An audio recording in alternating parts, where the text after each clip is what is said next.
Okay, we're live now. Hello, everybody. Welcome back to the Land of Dreams and Nightmares. I am your Dungeon Master, Esper, as always. We are at a pretty interesting and crucial moment in the campaign. So I'm not completely sure what all is going to happen. I'm prepared for a few different probable things, but let's just see how this plays out. We're going to do some quick introductions and a quick recap. Then we'll jump right in. What was I going to mention? Oh, yes. Down in the video description, I've got a bunch of links down there. So check that out if you're interested. I've got like links to my Patreon where there's free things you can download, like maps and one-page adventures. I've got my Discord. I've got my Instagram. So if you're involved with such things, feel free to click on all that. Let's do some intros now. We'll do alphabetical as always. Adam, Nick, Vince, Warsor. All right, I'm Adam, and as always, I will be playing Kivish, the dwarven Circle of Dreams Druid, who is newly level 8. Fantastic. And Dennis just text saying he'll be on in like 5. Excellent. Am I up next? Did you want me to introduce my character now, or should we wait until I'm introduced? Oh, yes. Yeah, that's kind of an interesting. Yeah, that's part of the big, what was I saying, turning point sort of feel that the session's going to have. So let's keep that a little mysterious for now. you used to play the. I can't do that. You need to give me some like magical horns that I can like wear on my character. Do some reindeer horns for Christmas. Let's go to Vince. All right, I'm Vince. I play Drake Fell, the monk rogue. I'm Warsor, and I play Captain Noxiqual, the human warlock hexblade. Okay, so let's do a quick recap. Who remembers how last session started? I think it started in the middle of a fight. You did, which turned very bad for Nick's character. I've recapped this many times. The giant elk is Avery died. let's like clean it up a little. So, yes, it was the sort of culmination of the first half of our party's invasion of Dirge Tor and Dirge Caverns, which is the lair of a number of nasty things, including a witch called the Swamp Queen and her army of various undead. And also she has an army of dwarves too, which we're going to fight this time. Last time, though, we had a big fight with a bunch of undead rot trolls. And those things are trolls that are undead and full of rotting necrotic energy. So they're even more nasty than regular trolls, which are already nasty. And yes, Avery the Druid, unfortunately, did not make it out alive. He was like pulled pork. There's dead, then there's dead. Yeah. There's mostly dead, and then there's dead. He went past mostly dead, and then he's dead. There's dead, and then there's Avery dead. We're sorry. I'm sorry, Nick, but just so there was a massive battle inside the Cavern of Bones against the Swamp Queen, the Rot Trolls, the Cultists, and a few other combatants that are loyal to her. And in a magnificent and epic display, the party was able to defeat all of them, but pretty much all of them. There's a few cultists left, and of course there's still Clan Axewort and the troop of skeletons. But the party dealt a devastating blow, eliminating some of the most key targets of the enemy forces. So it was not easy. Yeah, it was not easy, but you all pulled out a victory, and you had a few allies that you got onto your side that helped a lot as well. Orgrim was with you. Noxiqual had a specter that he created. You also got a white that was to start fighting on your side, one of the whites. What else did you have? You had some summons. There was like two direwolves. There was 2 direwolves. There was the Tenaruk orc demon. There was Orgrim's earth elemental. So you guys had a force of your own. We needed it. Yeah, you really needed it. It's true. Okay, so at the end of the battle, you quickly scoured the Swamp Queen's personal chamber, and you didn't really stick around because who knows what was going to happen next, and you guys were fairly rough shape after all that. You did manage to recoup on the way out a half charred skull of Avery, and someone mentioned possibly delivering that to the Mossbeards, the Druid grove that he is or was a part of down in the Weeping Woods. Oh, Dennis, hello. Hi, Dennis. Hey, sorry I'm a little late. I was dealing with kids. Okay. We figured the family guy was doing family stuff. Yep. Welcome, welcome. So we just finished the recap of last session, and we're getting right into the live moment now. Okay. So you all grabbed a few things as you could, and then got the 9 hells out of the cavern of bones, out of the old crypts, through the cave tunnels, and back out into the swamps. You made an encampment at an area that seemed, fairly concealed or obscured as best you could, and you laid down, probably on the brink of exhaustion. You have reached some pivotal moments. These certain landmark events on your personal paths that you're each walking. They're intertwining with each other, but they are separate paths. And as is known in the land of dreams and nightmares, you all experience dreams, lucid dreams of note. Kivish. Through the hazy fog, perhaps of the gloaming court, you travel along the dreamscape until the mists clear, and you see a young mermaid, a young mer girl, and she is with her mother. She is a bright-eyed youth, as most children are, a lively one, and her mother is scolding her, and the young girl is fussing. So there's a mer mother and a mer daughter. And the girl's fussing, and the mother, it seems she is combing her hair, and then things get a little bit clearer. You, as the viewer of this dream, as the dreamer, get a bit of a clearer look, and the mother is actually cutting the girl's hair, and she cuts her mer daughter's hair off. And then she's in a next scene, it's this dreamy, everything kind of shifts and gets fluid, and it cuts to the mother selling this hair. It's all in a lock. She sells it to a gruff-looking seafarer with a long, brought to points, purple beard. Then things get really psychedelic and surreal. Maybe you ate some weird mushrooms before you slept, but it all gets a bit warbly, and the purple beard seems to be flowing into the hair of this mother, and the mother's hair turns purple as well. Then you see this mer girl again, but she's not quite so young anymore. Now she's a woman, definitely younger woman, and she is bathing alone in a waterfall cave, but she stops her song and she is sobbing. Her hair is still short in this scene.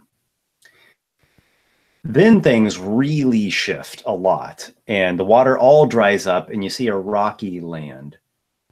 And there is a sort of pool, or I should just say a pit, like a dry pit where used to be a pool. And you see Marexa.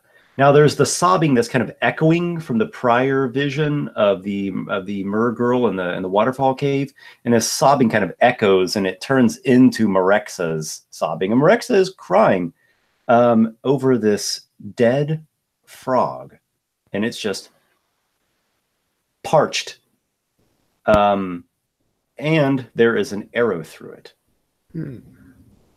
The sobbing echo continues, and this time it gets softer but deeper and all-encompassing, till it's no more than just the winds, the dry winds blowing through the temple of the Ambrosia Temple, the Temple of Morpheus, and you see a grinning face of Maxwell Eck.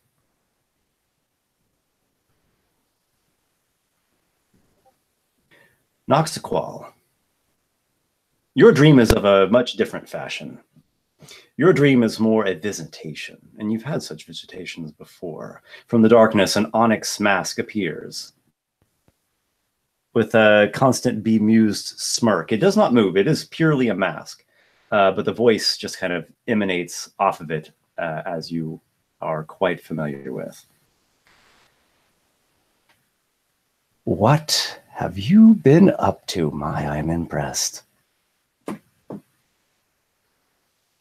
You can interact. Yeah, this is more of a lucid visitation here. Gotcha. I have slain the Swamp Queen since we last spoke, and many of the cultists of the Mer Queen. The shadow monk that I brought to you, he has been great aid, has he not? I would say that his aid, without it, we would not have won the battle, and many of us would have died. Well, I'm most pleased to note that he has been serving well. He is quite one with a knack for serving, after all.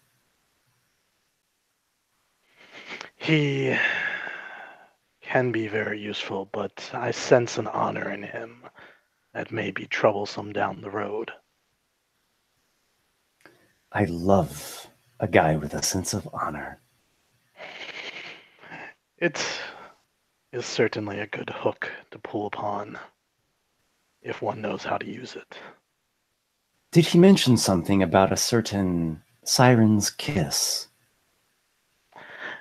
He mentioned something. I cannot recall at this moment, but I know there was a ship that went down that he was going to take me to as part of his bargain with you. I want that cargo, and I want it before anyone else gets their slimy tentacles on it. Find it for me. Would you be so good? It will be my next endeavor as soon as I'm done here. That's what I like to hear. Oh, and don't worry. There'll be something in it for you as well. Isn't there always? I have always been pleased with your rewards. In that case, why don't I send you a little reward just now? And you feel that wonderful surge. Oh, you love it. That power flowing through you. And we'll get back to that in just a moment once you're actually telling us what you get with your level up. You are leveling up, right? I've already leveled. Okay. And Kivish is too. And Lykar. Lykar, your dream is, well, it's a bit more brisk and brusque and other strong words. You're atop a windy hill. It is nighttime. The gale flutters all around you. Above, you see the storm cloud with a massive titan face in it. Brooding, ominous face, a face of power. The lightning strikes. It hits an old tree, and there's like a charring, leaving it just this electricity wasted rampike. And there's another strike that hits what looks like a cottage, like a house, and you hear people inside like screaming, or their voices are one of panic and worry. And in the distance, you see another lightning strike atop a hill where a dark rider is harrying at your edges, looming at your horizon. You do have a bit of autonomy here in this dream state. What draws your attention the most? I would say the rider. Is it the same rider I saw way back many moons ago? That it is. I try and focus on the rider as best I can in my dream. Okay. You feel yourself drifting, in fact, towards the rider as you focus your attention in that direction. You don't know if you're flying or levitating or walking. It's all a bit hazy, and the edges of everything are a little fogged out. And there's a flash of lightning, and for just a moment, you see up close, right up close, there is an old helmet, like that of a warrior of a prior age, and a skeletal face underneath. And it just has that constant grin that a skeleton might have. The distance between you and the skeletal rider is closing as it whips its mount into a gallop in your direction, and the winds are blowing you forward. A ripple of lightning comes down, and then it stops. It doesn't freeze in the sense of not moving, but it's like a wall of lightning separating you and the rider. What do you do?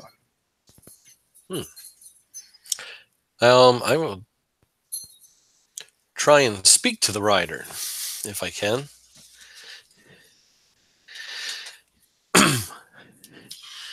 You have haunted my dreams for some time now. Reveal yourself to me, if you will.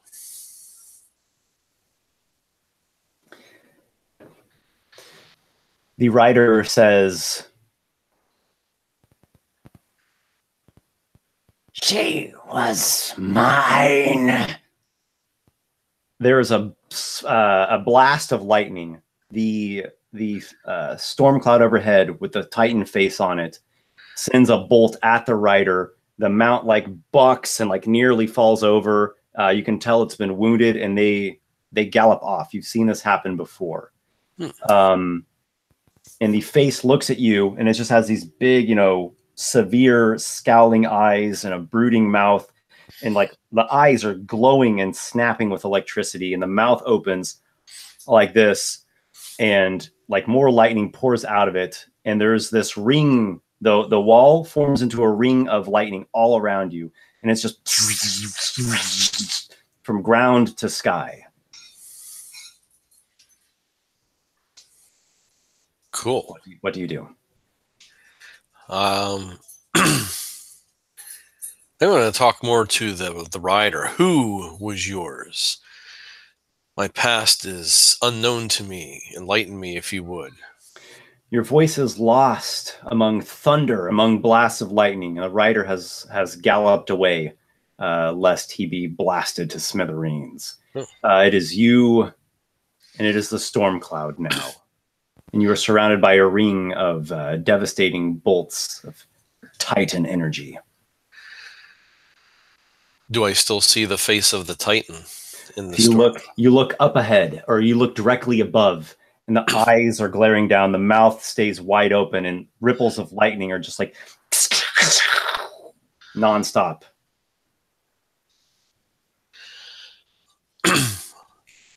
O Telvantis, my predecessor, please enlighten me with some of my past. I yearn to know more about you. Let's see if that works. He says, "She was his, but he couldn't keep her. We should all be glad for that. You want enlightenment? How about this enlightenment?" And he spews a massive lightning bolt onto you. It goes through your body, and you like explode. I mean, not like chunks. You're just like completely obliterated through lightning. Oh. Right, but you do reform, and we'll come back to that when you're leveling up here in a second. Okay. Yes. Drake. As well, your dream is a bit different. First is a sound in your dream. There is a sound of horns, massive horns echoing as though across the valley,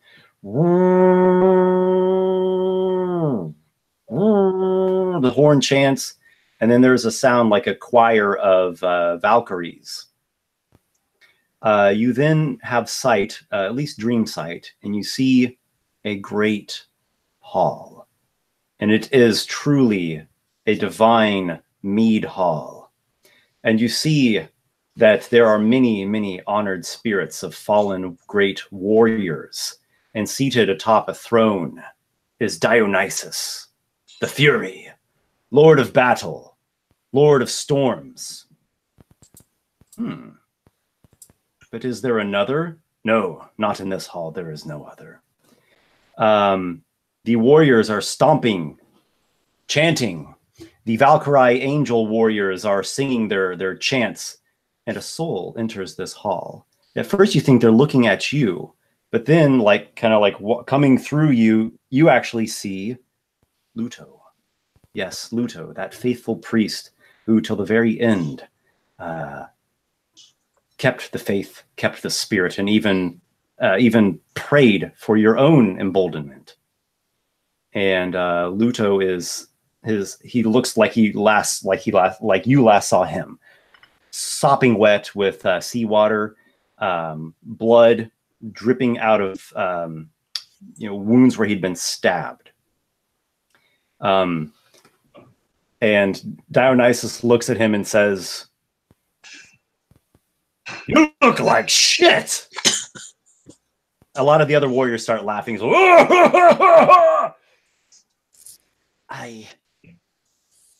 I was slain, but I kept the faith to the very end.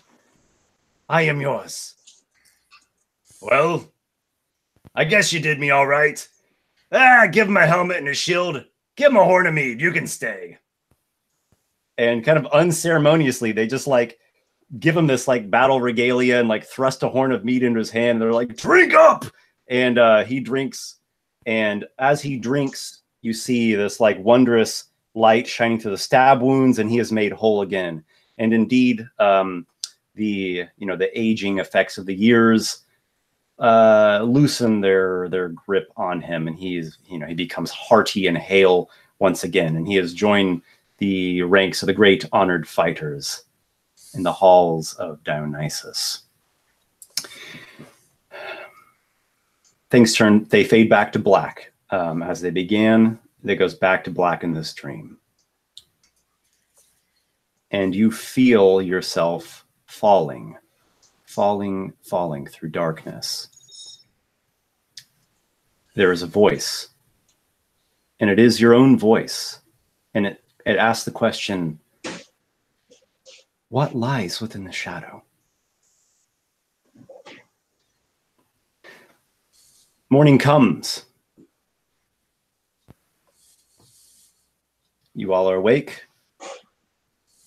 You feel that you've had breakthroughs and epiphanies. Tell us, what have you learned?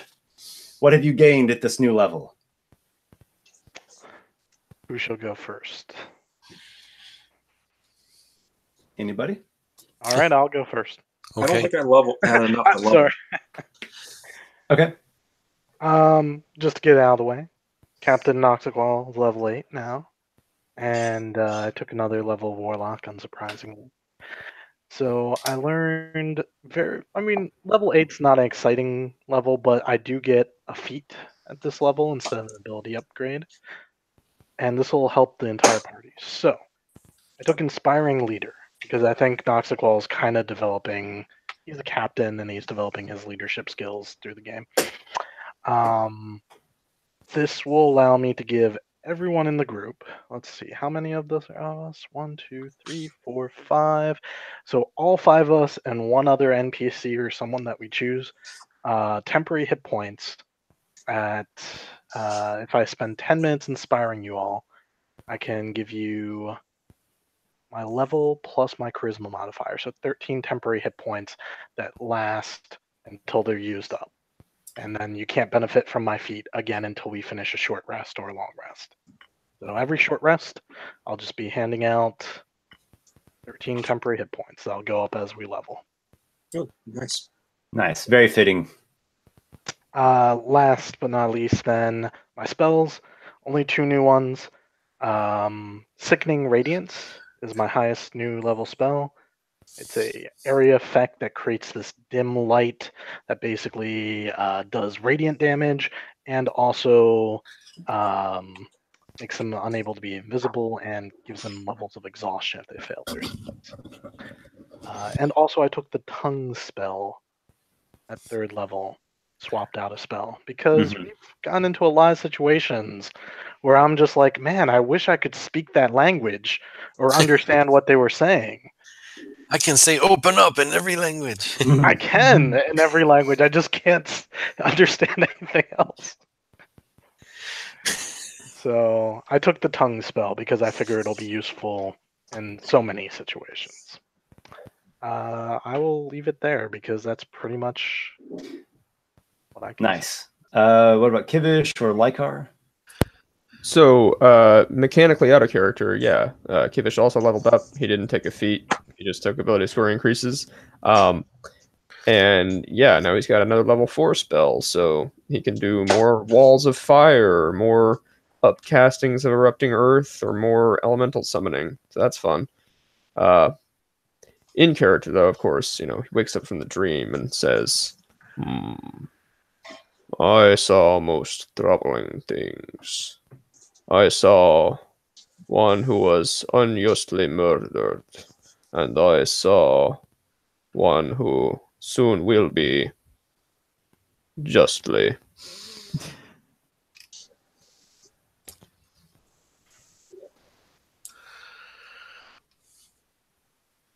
You're referring to Maxwell Eck. Yes, first to the frog prince fairy thing that I still wasn't completely sure who he was, and then secondly to Maxwell Eck, yes.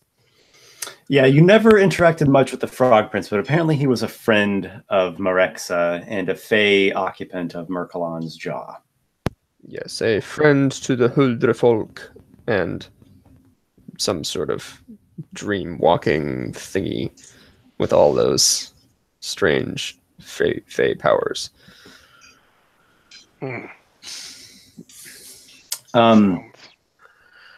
There's going to be a moment with Targanyar as well, where he is going to, let's see.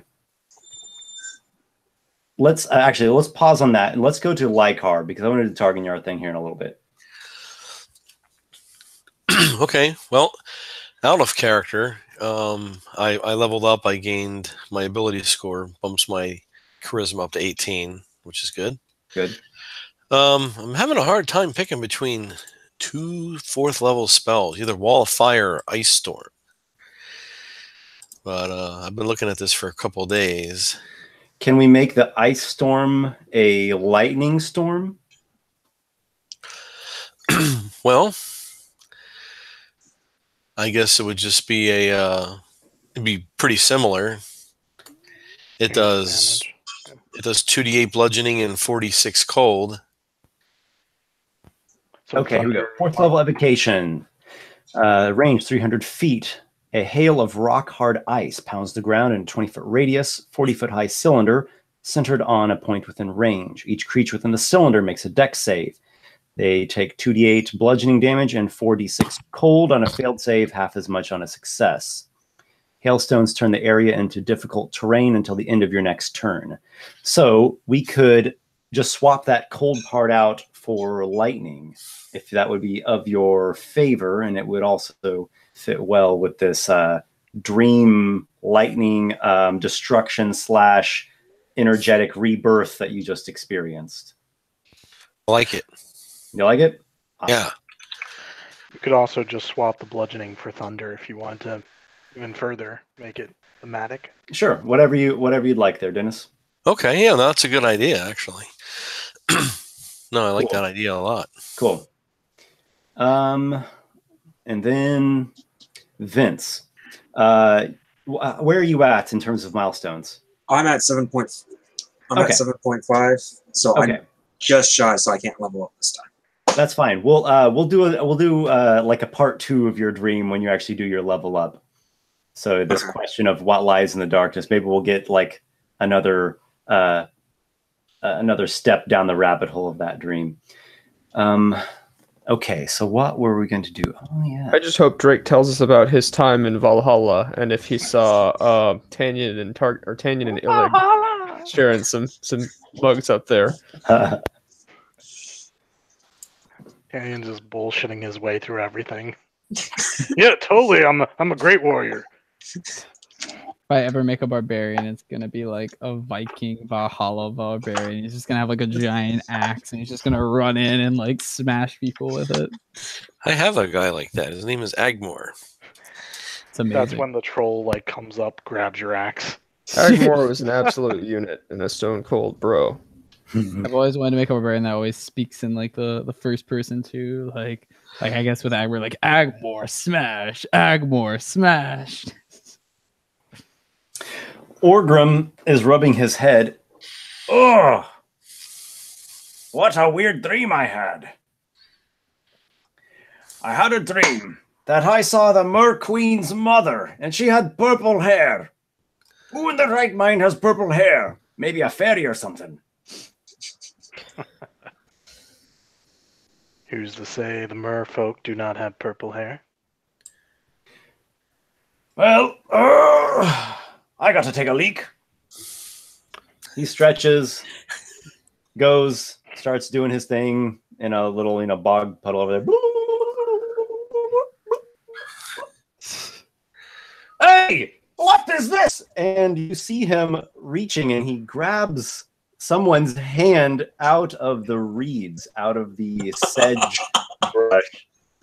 I've got a thief! And what did he see?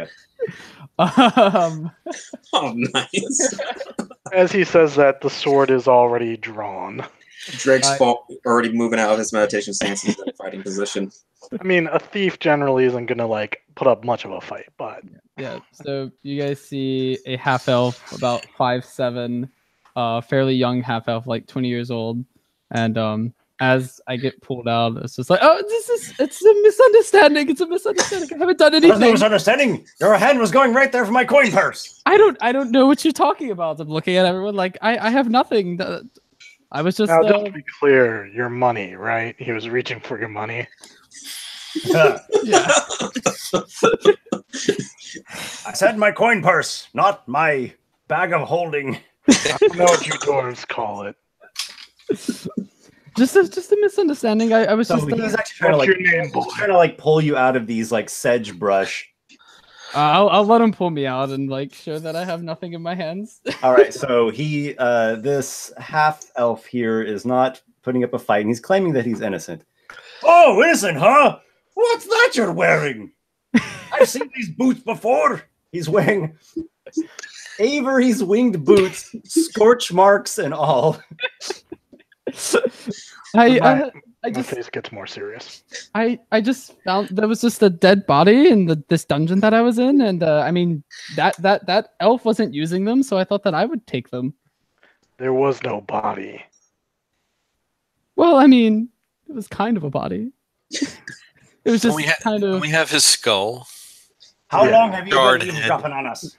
Oh, well, I mean, for a while I was You guys put up a very good fight in that dungeon of yours. I was sort of watching. Oh, I was gonna help. You were spying on us. Well, then you see what this one can do. And he points at Lykar. He'll blast you to bits. Oh, please don't do that. I've just I've always wanted to join the great Noxiqual, the captain. I've always wanted to be part of your crew. I was just too frightened to come out early. I didn't really want to fight those ogres after seeing what happened to your friend. You've been following me through the swamp this whole time. Yeah, just a little bit. It seemed like you guys might there might be some good treasure to be gained if I followed you a little bit. So you're a scavenger then. Every lion's kill brings in the vultures. Well, I wouldn't call myself a scavenger, just an opportunist. George's gonna do a sleight of hand check. Start checking his pockets. Lykar walks up to him. He's going to look right in his eyes, and he just holds out his hand, and just like lightning and stuff is out his hands. Oh, shit. I don't like to be followed. What is your name? Oh, it's Harley. It's Harley. Harley. Step up and put a hand on your shoulder, Lykar. Perhaps there's some use we could put this boy to. None of us noticed him after all. Yes, he is a sneaky one, isn't he? Sort of looking around, just be like, I could, yes, I could maybe help some. I could scout perhaps, or sneak around How a bit. are you in a fight, boy? Well, I don't really like fighting much, but I can definitely get a good fight going. I'm gonna pull out one of my daggers and sort of flip it around my hand. Good. Because if you can't fight, then where we're going, you'll be the first to die. Well, don't worry. I think I can at least put up a decent fight, or I can run away very fast, or fly away now. And I'm gonna look at the boots that I took. I imagine the Druid thought the same. Yes, it was a very big shame. He was a majestic elk. I saw much of the fight. It's a shame. For the but time he was an elk. Noxiqual, what is it with you and your fans? Everywhere you go, you get new followers. What can I say? I'm just an inspiring leader. Yes, This is- very, very inspiring. The great Noxiqual, and we're gonna sort of like bow my head. This one is not a follower. This one is only fulfilling a promise. We'll The talk. only lead is the direction of the dreams, and the way of nature is the way that is to be followed. I think for now, you said your name was what again? It was Harley Noxiqual. Harley, like Harley Davidson? Harley? Harley, son of David. A great artificer he was. I think He was a gnome mechanic. They had a rough gang, they did. I had purchased a mount from him once. The angels of the nine hells even allied with him at one point. Well played. Bravo. Yes, the great artificer. Yes, I've bought some of his wares before in the past as well. Oh, so. But Harley, you want to work for me. Let's say I give you a chance to do that. Yes, please don't do what the ogres did to. What do you see? Where do you see yourself exactly in this relationship? What do you want? Well, I don't want to be killed right now. That would be quite nice. Assuming we let you live, yes. Well, I just simply want to gain riches and wealth and treasure and all of those fantastic trinkets. Do you have any problem following orders? Well, I've never been the best at following orders. I've always been sort of a lone wolf, but I can try my best. All right. I'll take you on as part of my crew for a temporary time, at least until we see how you work out. Oh, thank Normally, you. I wouldn't trust any of this, but I've seen a white start following this one, so... I was about to say, you didn't trust the white either, and how'd that turn out? Well, don't worry. You can trust me. I'm gonna give him a wink. Listen, boy, I don't trust easy. And I certainly don't trust you. But can I use you right now? Yes. Why long would as you you not understand trust me? that. What have I done to make you not trust me? Well, let's see. Skulking around in the bushes, following us through the swamp, trying to steal some of what's his name? Avery. Yeah, his belongings. Well, it's not. They weren't stealing. able to follow. You gotta remember their names. Yes. not I stealing only if I knew don't him do for a it. day. But in any case, what matters is that I can use you, like I said. And so long as you understand where you stand in this, that's all I ask. So, Okay, so the treasure hunter wants to join more treasure hunters. Glad we've got that cleared up. yeah. But if you try to steal from me again, you're gonna be in a world of hurt. It won't happen again. I don't steal from my friends. Lykar shakes his head. He has a little lightning thing. He snaps his fingers, and you get zapped, like like if you touch a car, and he shakes his head and walks away. What was that for? That was a mere sample, a tiny nibble. of the entire full course meal that is your fiery and lightning blasting death. Basically, what his point is that if you betray us, you won't even get a chance to realize the foolishness of your actions. There'll be less of you than Boots. Don't worry, I won't betray you. I might run away, but I won't betray you. That would be betraying us. I Yeah. will track you down. Kivish looks over from holding a small bird in his hand, although actually it's not a bird, just a pile of feathers, which he blows away to reveal that they're actually leaves, and they fall and tell him the wind direction. And then he looks over at Harley and says, "It is true. If Noxiqual and Lykar wanted you to be dead, then, well, those boots would keep on going, but you would not." Well, I would hope so. They are quite fantastic boots. I mean, look at me. I can fly. I'm gonna float a little bit in the air. Oh, don't go up too high. The enemy probably has scouts. Don't want to give our position away. True. Okay, for out of character, Nick, what kind of character do you have? Just so I can write it down. Yeah, I'm wondering as well. Yeah, I'm an Arcane Trickster Rogue. Okay, Arcane Trickster. Oh, okay, great. Yeah, that's actually Back from the dead. yeah, that's actually how I was following you guys. I was invisible the whole time, just like walking. Oh, okay. Makes sense. Oh, these guys fight really good. Well, I say we chow quickly and go to meet with the host of Norval's Rock. We will have great news to give to them. I agree. Where do you think we should meet them? There's a waypoint southwest of Dirge. Orgrim, the Leave Swamp Queen is dead, but Clan Axworth are many. Do not you count your blessings before they hatch. Well, you can lead a horse to water, but Noxiqual will chop its head off. This one does I've not believe seen that that is how the before. saying goes. Clan Axworth has just basically been disrobed, and they are flying backwards through a phalanx of pikemen. Oh, I was going to say something akin What to is a a phalanx? wasp nest. I'm trying to say they're fucked. I should hope not. They are an ugly bunch.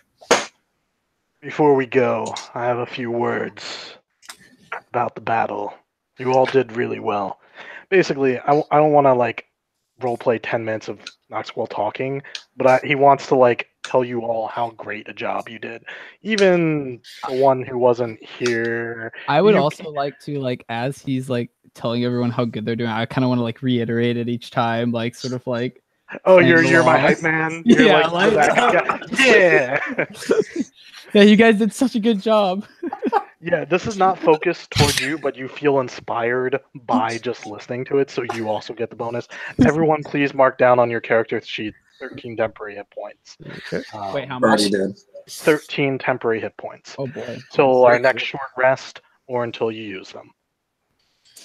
And I'll give it to you again at the next short rest if you use them up. If we have 10 minutes after a short rest, of course. After that big speech, I'm gonna sort of like tap you on the shoulder and be like, "That was such a good speech, Noxiqual. Good job." May not have been him speaking for 10 minutes full on, but there was, like grasping on the shoulders, like I couldn't have done it without you, Drake, and your spell and such, the darkness that you cast.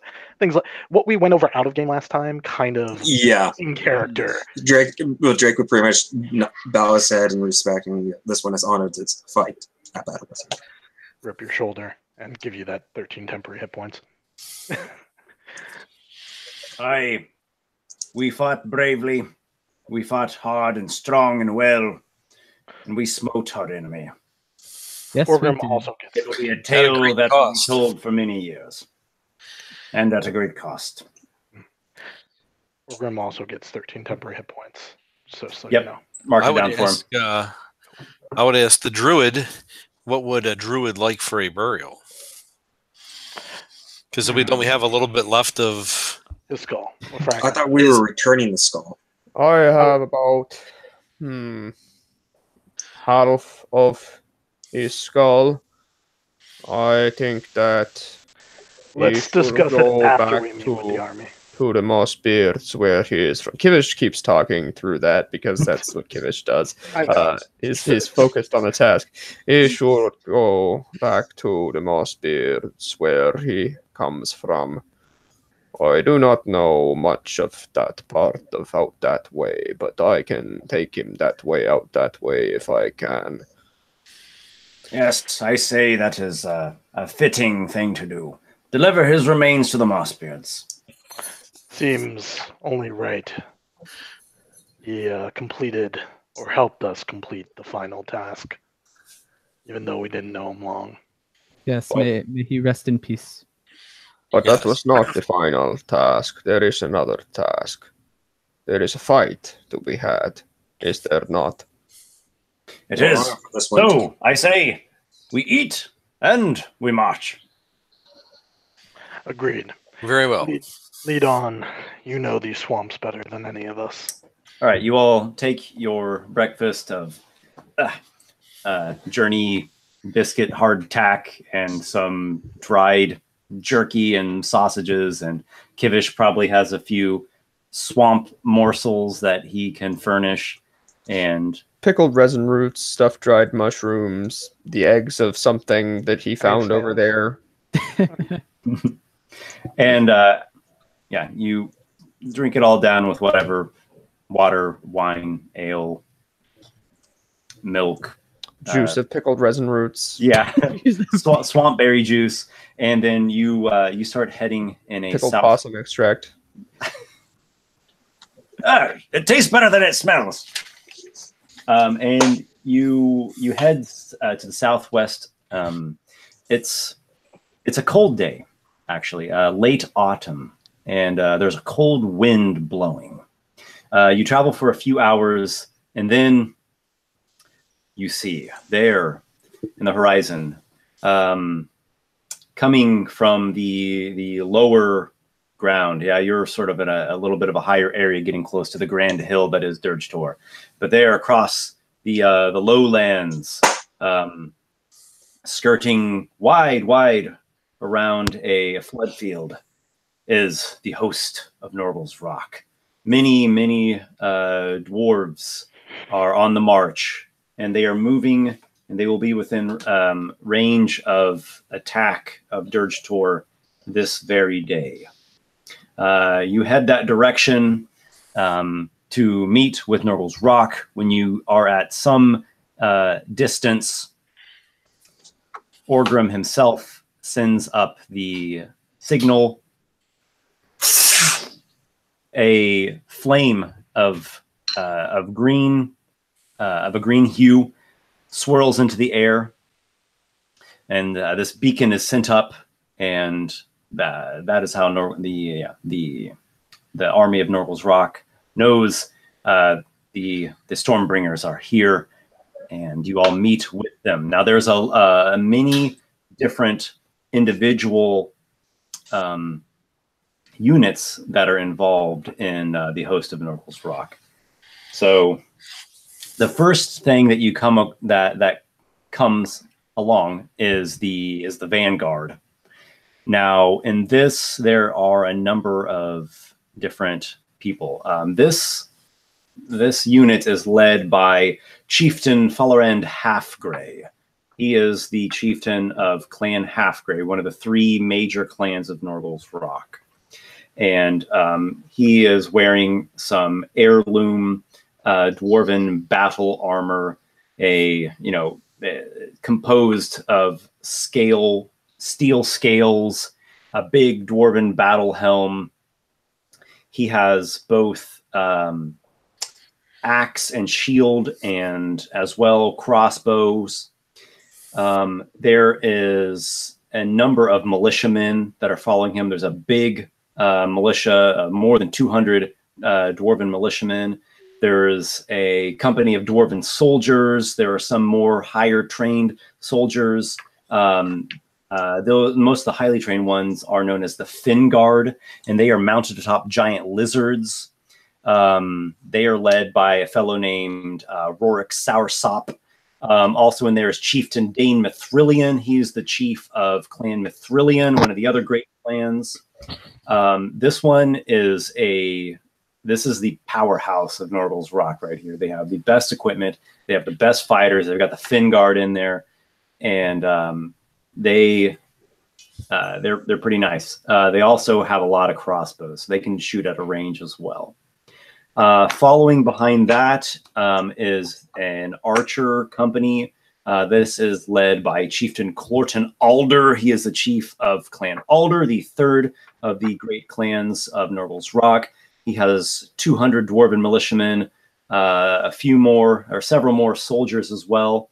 And these militia and soldiers of Clan Alder are as well trained crossbowmen. There's also an auxiliary unit as well that kind of hangs towards the back. It as well has a great number of militia. Some soldiers are leading this as well. And in addition, there are the Emerald Mages, a small group of dwarven mages, of which Orgrim is the headmaster. So let's cut this scene to you all, along with Orgrim, going to meet with the three chieftains, and as well Rorik Soursop of the Fin Guard. All right, so you've got these 4 key dwarves, and they come up and they give each other, dwarven greetings. They, clasp each other firmly by the forearm. They'll, but they'll press their battle helms together momentarily. They speak in Dwarven. So those of you who don't speak Dwarven, you're going to have to just kind of make the best out of this. Does tongues let you and all your allies communicate? Is it just you? How does it work? So I think it's just me. You're breaking up, man. Oh, you're going robot. Sorry, 1 second. There you go. Yep. Back? Okay. Yep. Yeah. It's just me. It's a touch. Well, I can touch anyone, cast on them, Mm-hmm.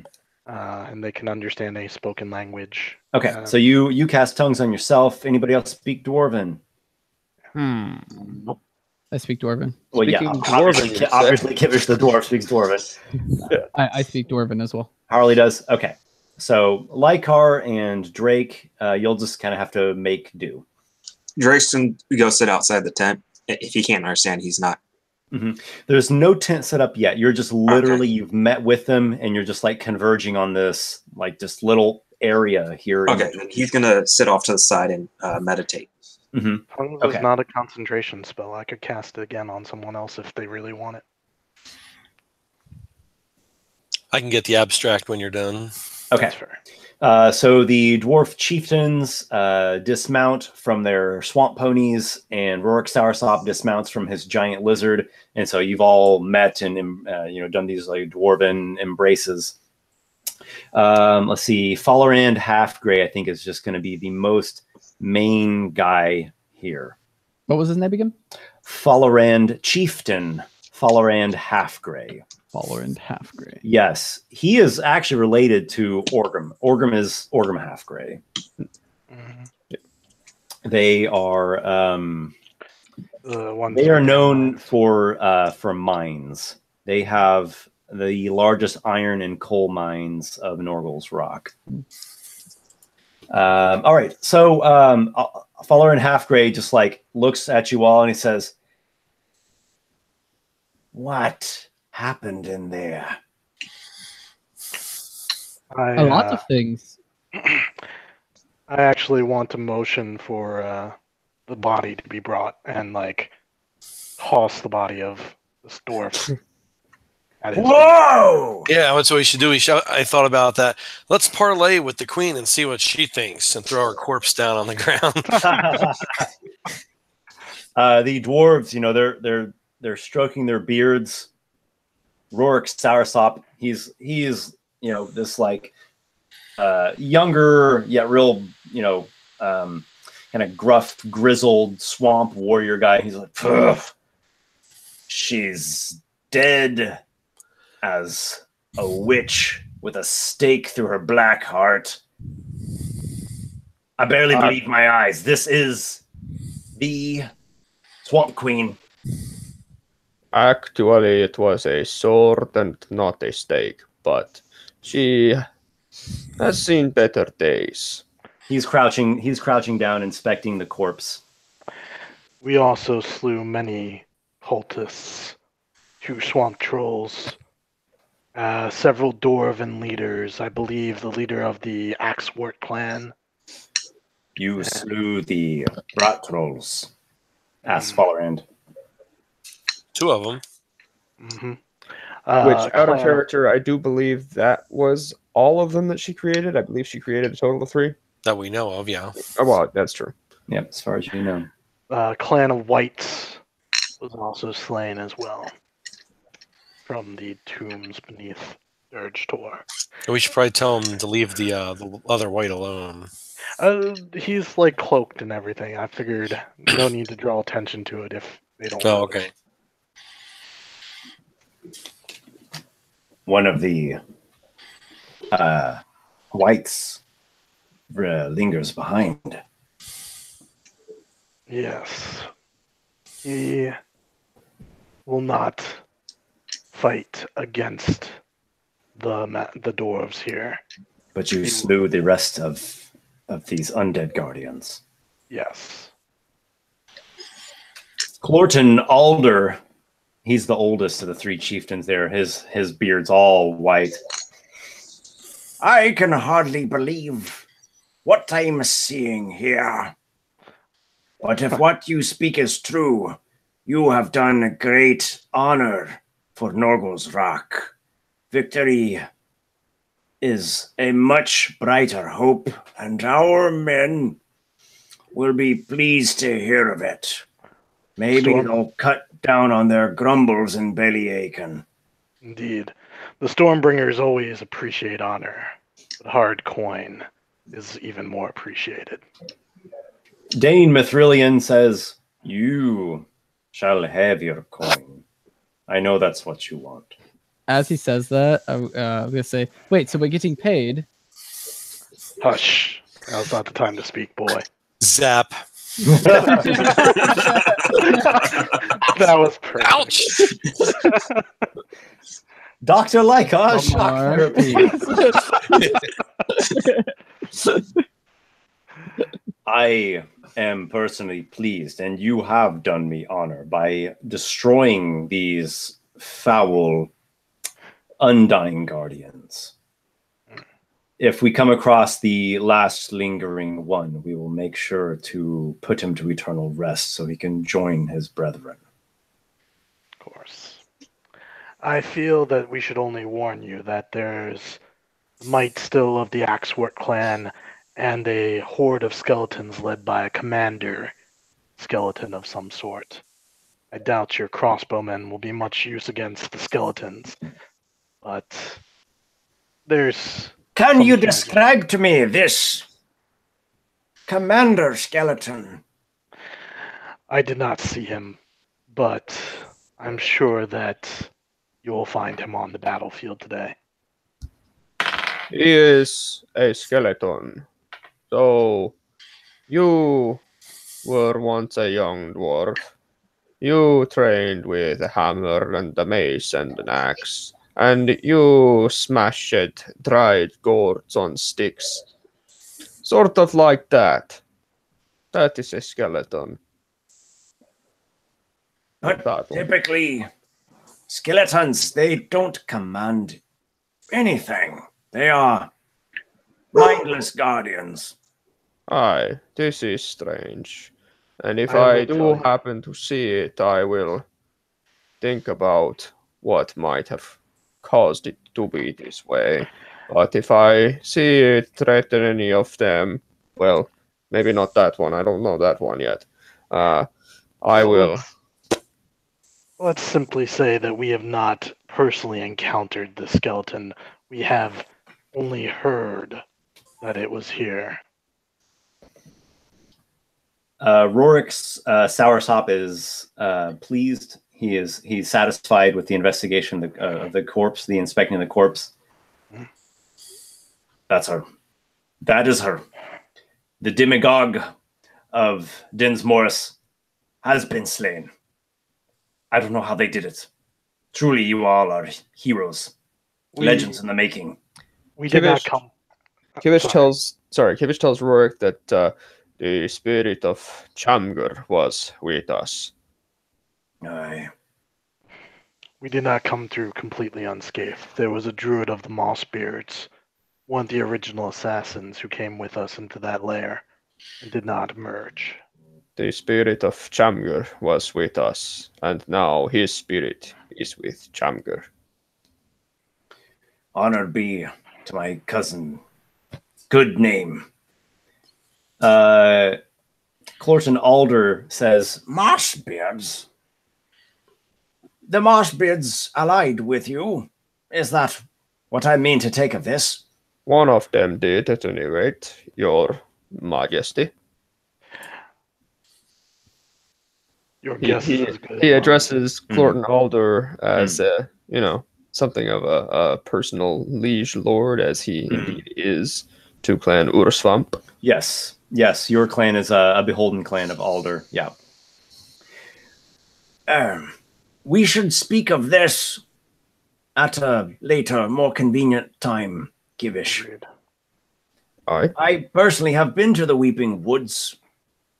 I met one time with a druid of the Mossbeards upon an emissary mission to speak with the woodfolk. So you know that Clan Alder, sometimes they meet with the woodfolk. There are these tree folk, also of the Weeping Woods. So there's something of a connection with the Mossbeards, or at least it's associated by dwelling in the same sub-region there.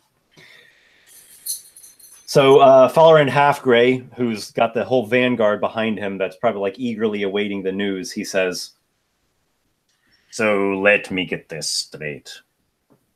You have felled this swamp queen, both of the rat trolls. You said, what else? Whites. A horde. Yes, whites. And the skeletal army. Did you see the skeletal army? We did not see the skeletal army, but there was an army of cultists that belonged to the Mer Queen's cult. The cult. Mostly destroyed. Her. And there was a leader of their cult that was slain as well. There was also some black goop down a tunnel, but I do not think it would be a problem for us. He speaks of a news that should not emerge to fight in this encounter. So I'm going to summarize a little bit here because Falaran's pretty tactical, but I don't want to take up too much time with the nitty-gritty of that. So basically he talks to you all, and I assume you all are just kind of giving him information that would be pertinent. Basically, what role does he want us to play? Yeah. Well, first is that he comes to figure out that you guys actually found a back entrance. Yep. Yeah, and that actually took you all like through tunnels and an old crypt and stuff. Yep. So there's also this front entrance, which as well goes inside of the crag, and as well there is Clan Axworth's actual settlement. Like there's a village here. It's built on the eastern face of Dirge Tor, and then there's an internal section of it as well. You guys kind of saw some stairs that were leading up towards the internal part. So that settlement's called Bleeding Heart. So Clan Axworth has their settlement.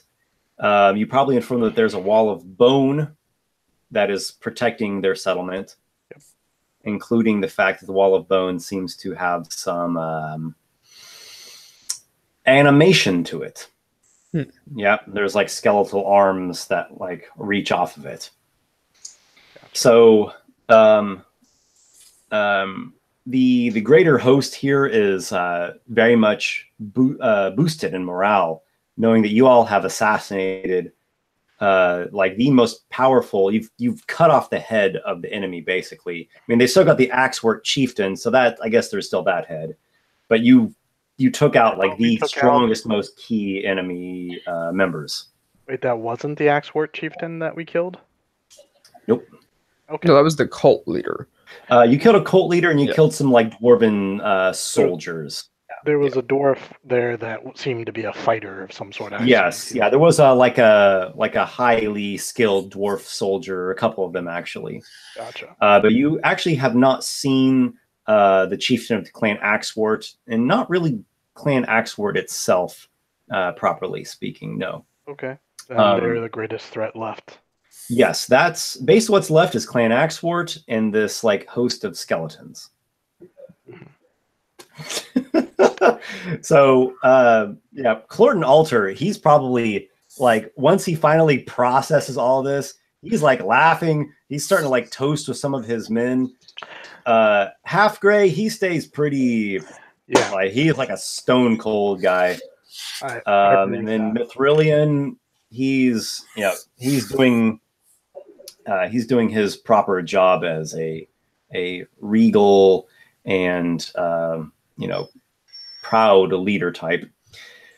Soursop as well. He's chatting with the Finguard, and the Finguard are like the elite dwarf soldiers that ride these giant lizards, and they like patrol. They actually go out and try to like keep the area around Norgal's Rock safe. So they're pretty tough guys and also tactical. So there's a bunch of questions now about what actually to do. Mm-hmm. And there's three different opinions amongst the dwarven chieftains here. Mithrillian says that the dwarves should set up camp and then storm the settlement of Bleeding Heart. He says that Clan Axewort used to be part of Nurgle's Rock. While they are our rivals nowadays and kind of parted on bad blood, they still are part of the history of Nurgle's Rock. So we at least owe them the dignity of like facing them in direct battle. We'll send a volley of the crossbowmen first, and then we'll just charge. So essentially set up camp, then storm Bleeding Heart with honor. Alder agrees with setting up camp. He says that's a good idea. He says we should not be storming, we should siege them. Starve them out. And Clan Alder, who also are woodworkers, they're going to build siege weapons. So he's thinking long game, and he also is thinking, I don't want to lose men. I don't want our people to die. I don't want Clan Alder clansmen to perish here when we've got the enemy reduced down. Yeah. Makes sense. Half Gray just says, we hit them now. Now, before they can form a plan, before they can recoup, now while they're weakened. So, out of character, Tactical Me definitely says that the assault should probably involve Mithrillian and Half Gray going in from the front entrance, making a ton of noise, and seeing if they can trick them into thinking that they can get the jump on Norgal's Rock dwarves by coming out the side exit, which is where the Alder archers will be there to rain shots down upon them. And then once enough of them are outside, the Fenguard can swoop in and lizard cavalry charge them to death. But in character, Kivish absolutely 100% agrees with Clorton Alder, both for feudal reasons and also just philosophy reasons.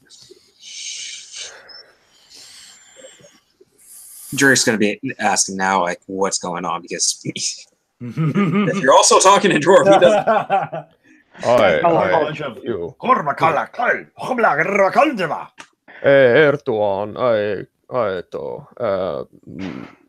I bring Lykar and Drake up here. All right, so now Drake's up to speed. I'm actually pretty much on the same boat as you, Adam. Out of character tactically. So, but Drake's also going to be thinking differently from that in character. He's thinking siege, but full encirclement siege. Cover everything. That would be the effective way to do a siege.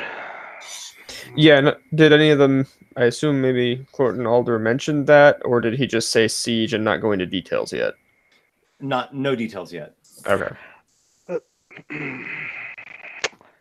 So, if I may offer my tactical thoughts in just very broad strokes. Going in loses it gives them advantage. Like going in while it is bold, and it might catch them off guard, and yes, that gives you a small advantage. The terrain is theirs.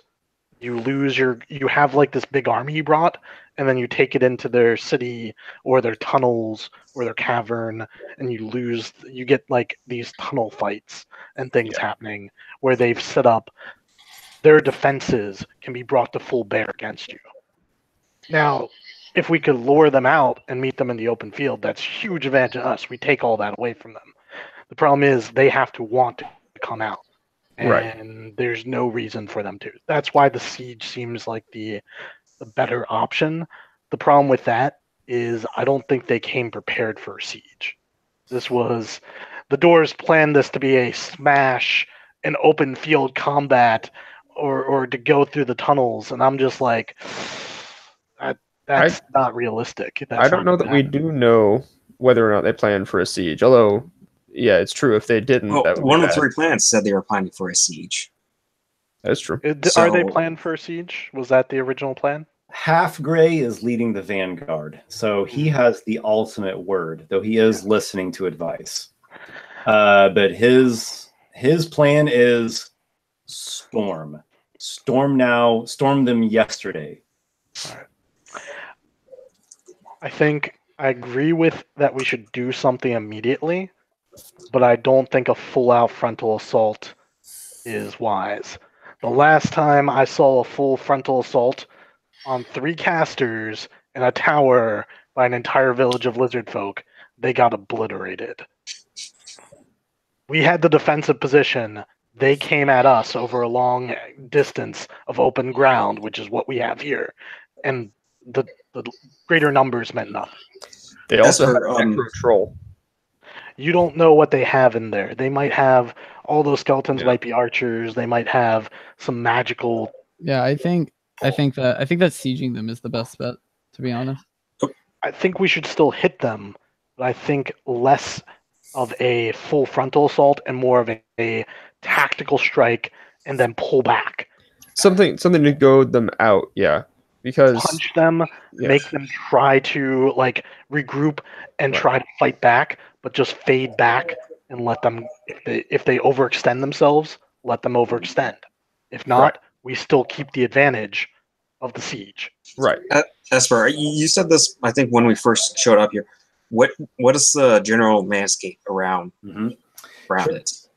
So think of a typical temperate swamp landscape. Okay. Dirge Tor rises up. The ground gets a little bit higher and drier.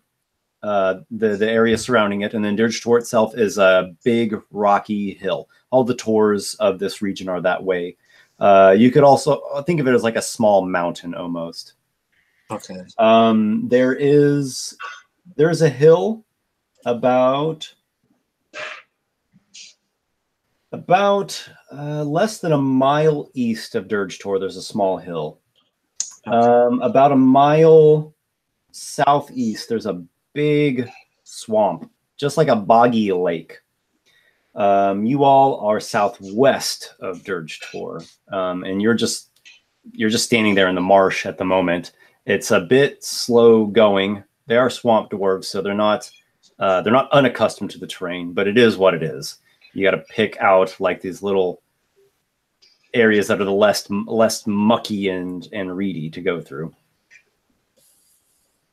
All right. At this point, Drake's going to pull out all the paperwork that he grabbed from the Swamp Queen's chamber, specifically the maps, and hand them over, hoping they help. Because he's thinking, okay, they're planning this. Whatever's in these might be able to help. This is a good find. Let me take a look at that. Says half gray. Is there a map that he can look at while they're talking? All right, Drake can look at like a specific map, like that they're talking over or something. Yeah. So if you want, you can be looking at it at the same time as the dwarf here. I'll cast tongues on you so you don't have to have a translator. This one thanks you for that. Yeah, I'll regain it before we begin the battle. Yeah. So you see on the map that there's 3 entrances into Dirge Tor. There's that back one that you all took that's essentially cave tunnels leading to the crypt, and then it leads up to the Cavern of Bones.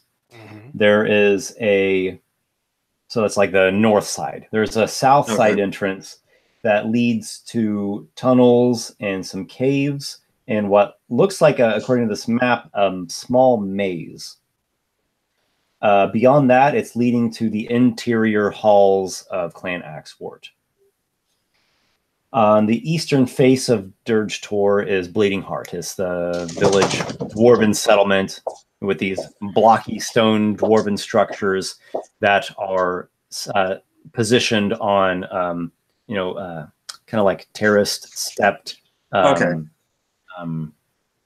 ground that they've just excavated out that way. And then it has an entrance. So it's like an eastern entrance through the village going inside into those interior halls. Okay. The Wall of Bone protects Bleeding Heart.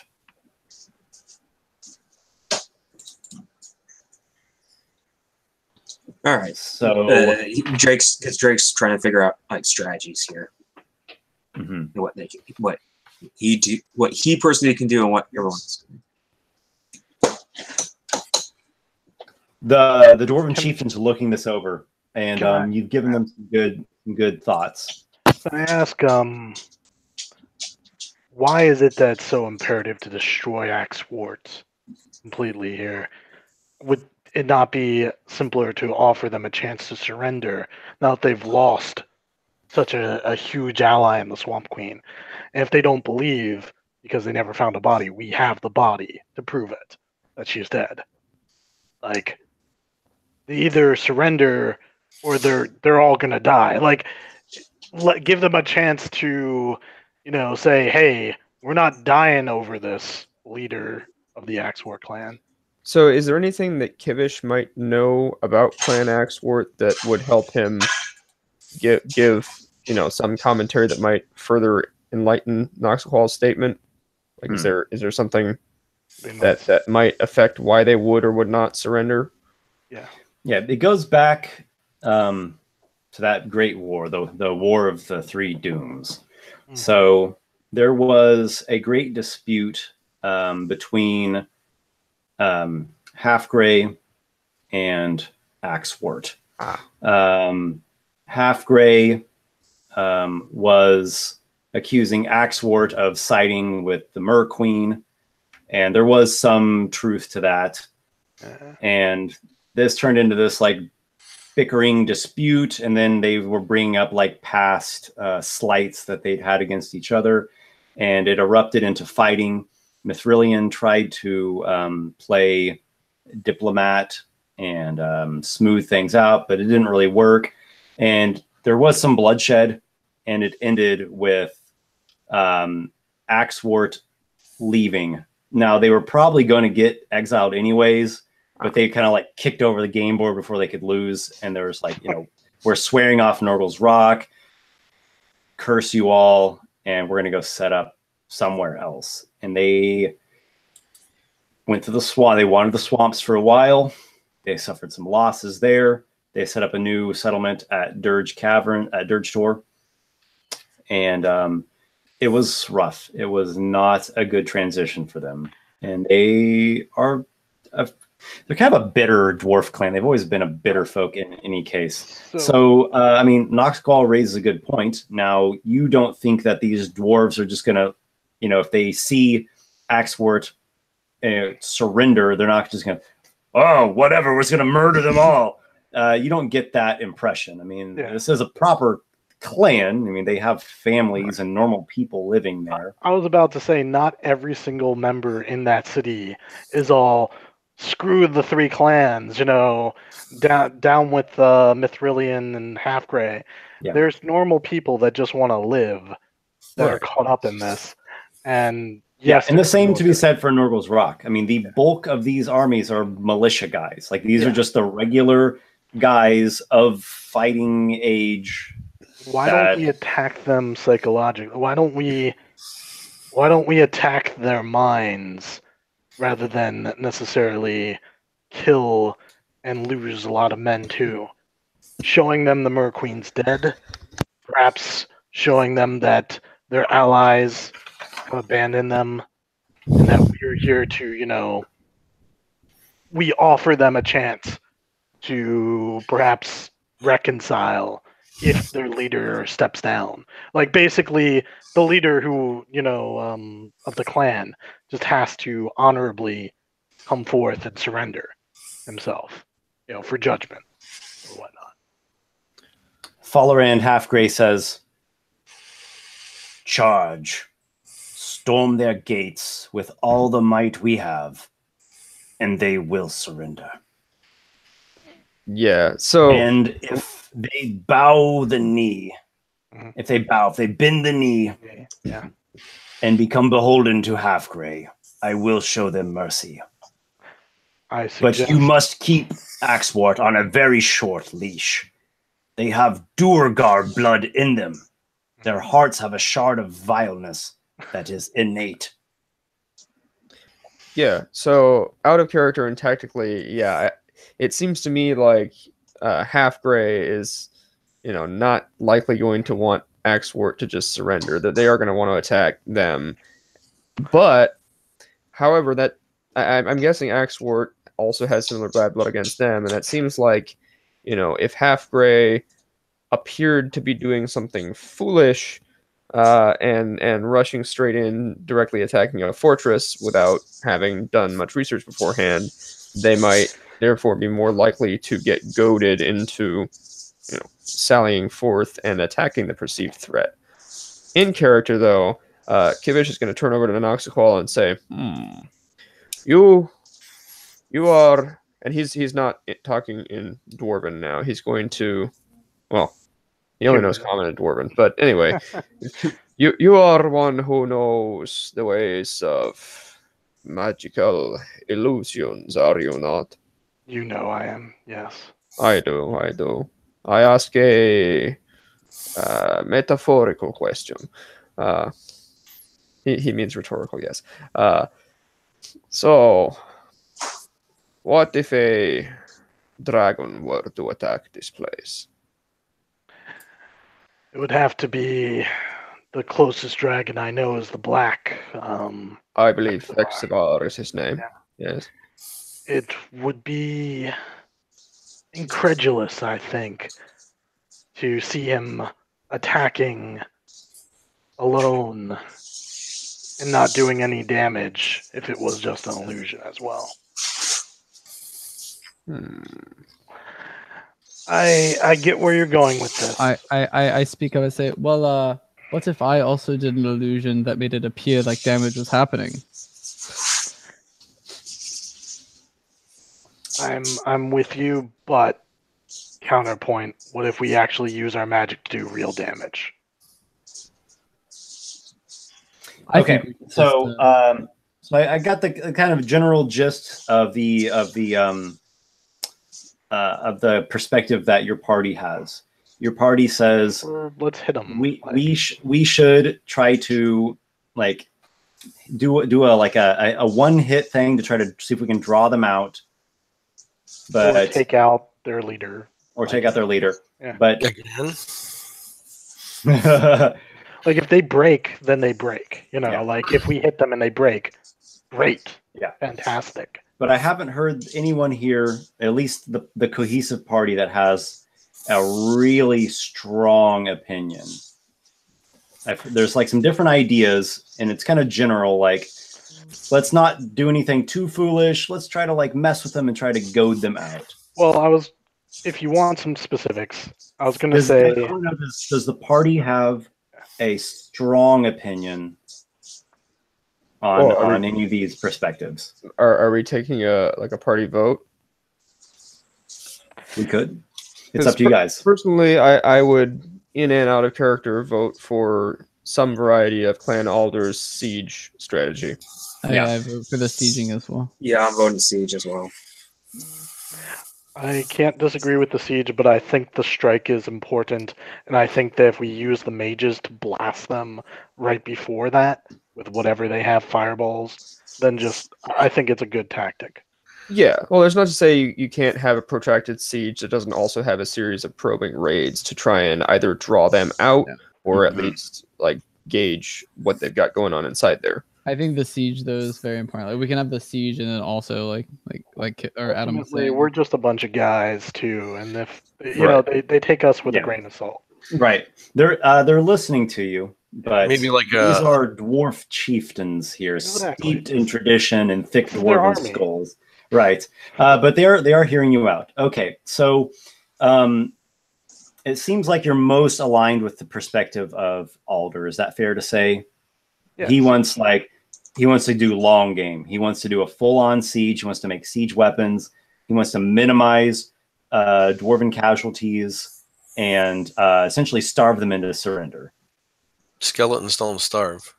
Skeletons do not starve. I was thinking more of like a two-pronged attack. Aren't dwarves good at fighting underground? They sure are. Take some of the better troops and go through the tunnel that we came out of, and then they could frontal assault and we could rear assault, like a two-pronged attack. But I agree with like a tricky hitting strategy like that. Okay. But I think a siege overall is going to be needed if you're trying to take the clan. Okay, right, sure. It sounds kind of more like you're with Mithrillian. He's like, let's set up a camp. Let's like figure out a good like initial hit, whatever way that is, whether it's an internal thing or a two-sided thing, and then we'll see about our long game. He's like a multi-tier complex strategy. Well, I mean, Mithrillian is also a stubborn pit sitter. That is just a known fact. But you know. All right. If you all would like, you can do a group persuasion. Yeah, I mean, you could use other intimidation if you really want to be like bossy and imposing about it, or you could have like one person be a representative and they'll roll the persuasion. I've got a pretty good persuasion roll. Yeah, you also haven't really been involved. Yeah, like who's this guy? Yeah. Let us convince you with this new guy that we found by the roadside. I have a silver tongue. What I would say, Nick, is I would have Harley make a aid attempt. Yep. Yeah. So you would you'd roll against a lower DC, and if you succeed, the person gets advantage on their persuasion. Gotcha. Would it still be persuasion? Yeah. That I'm rolling for? Okay.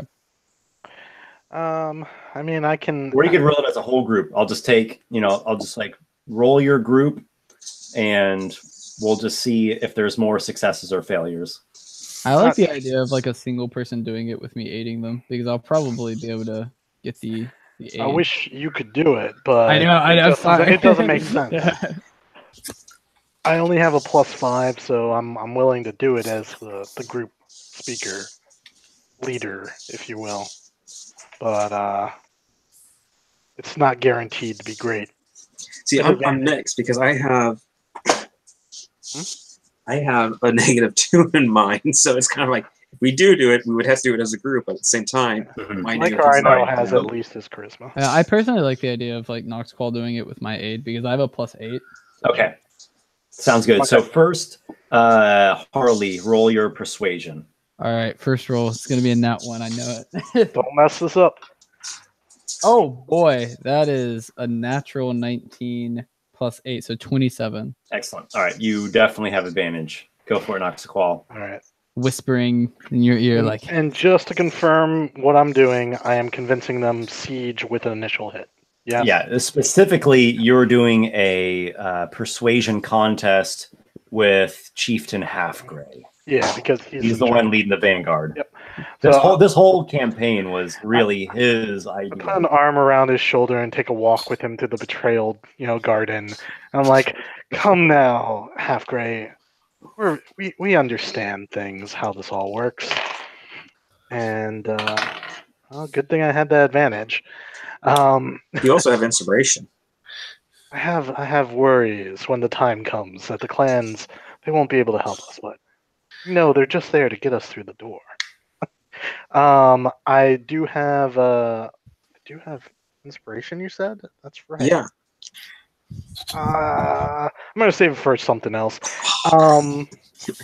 So I'm looking at You a. have to use it this session, though, right? Yeah, we have to use it this session. I have to use mine. Okay. What if can I use it to reroll, or would it wouldn't do anything? I already have advantage. You already have advantage. Yeah, so it wouldn't work. Yeah. I just got a 15. I rolled something at 10, so yeah, 15 total. Mm-hmm.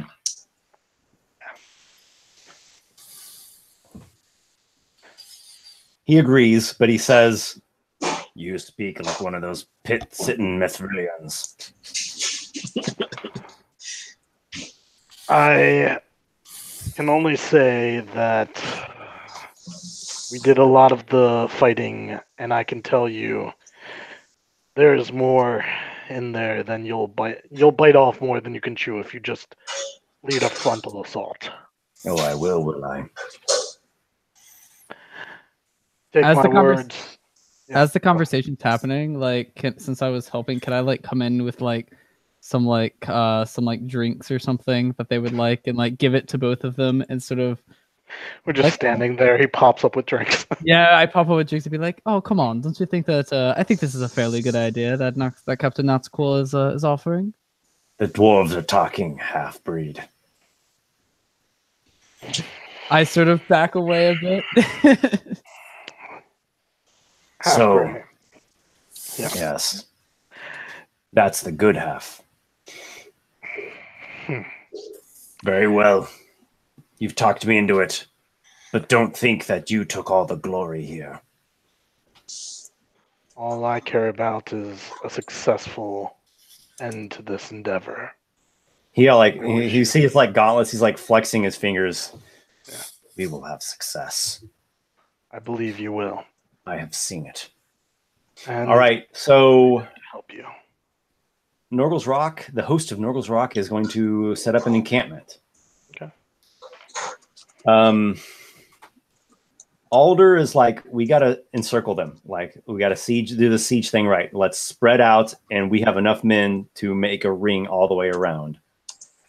Mithrillian does not like that idea. Neither does Half Grey. So they're gonna kind of talk it out here. So I'm just gonna roll for some dwarven stuff. Yep. Roll against yourself, Esper. Yeah. We're not crazy.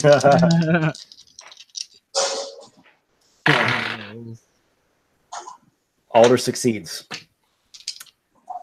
The host of Norgal's Rock makes a ring encampment around Dirge Tor. So you've got this whole rocky hill being, like a snake trail of dwarves going around this thing, putting up tents and forming quick little barricades and areas where they can cook and work on supplies.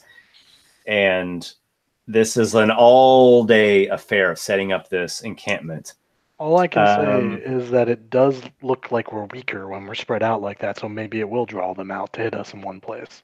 Mm-hmm. And then we can kind of fold in on them. At one point, you notice the Fin Guard. They actually ride up on top of Dirge Tor. They've got these giant lizard things that just have these amazing climbing abilities. Yep. And they go up there. You hear the sounds of a bit of a skirmish. They come back. They give a report. They killed a few scouts that were on top of the mountain.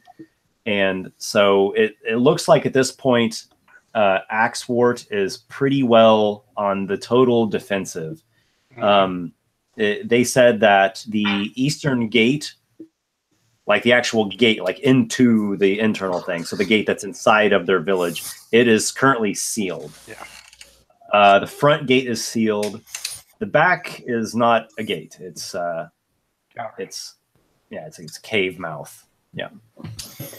But they only saw that one scout group on top of the mountain, and they neutralized the enemy. Excellent. I think with that much fortification, we gotta rely on our mages and other heavy. If they have siege weapons, that'd be good to break that wall of bone and the gate open. But I think mages power is what's going to deal with the fortifications. So yeah, out of character, thinking tactically, 2 camps.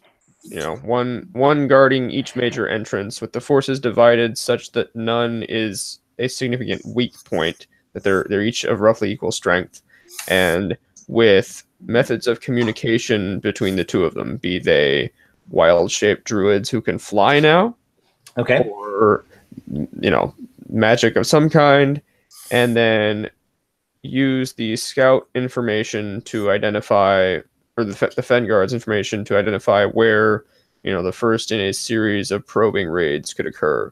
And it's sounding like nowhere is really better or worse than anywhere else at the moment. Mm-hmm. I mean, okay, so they like your idea. It's done. So you are tasked with doing some scouting in a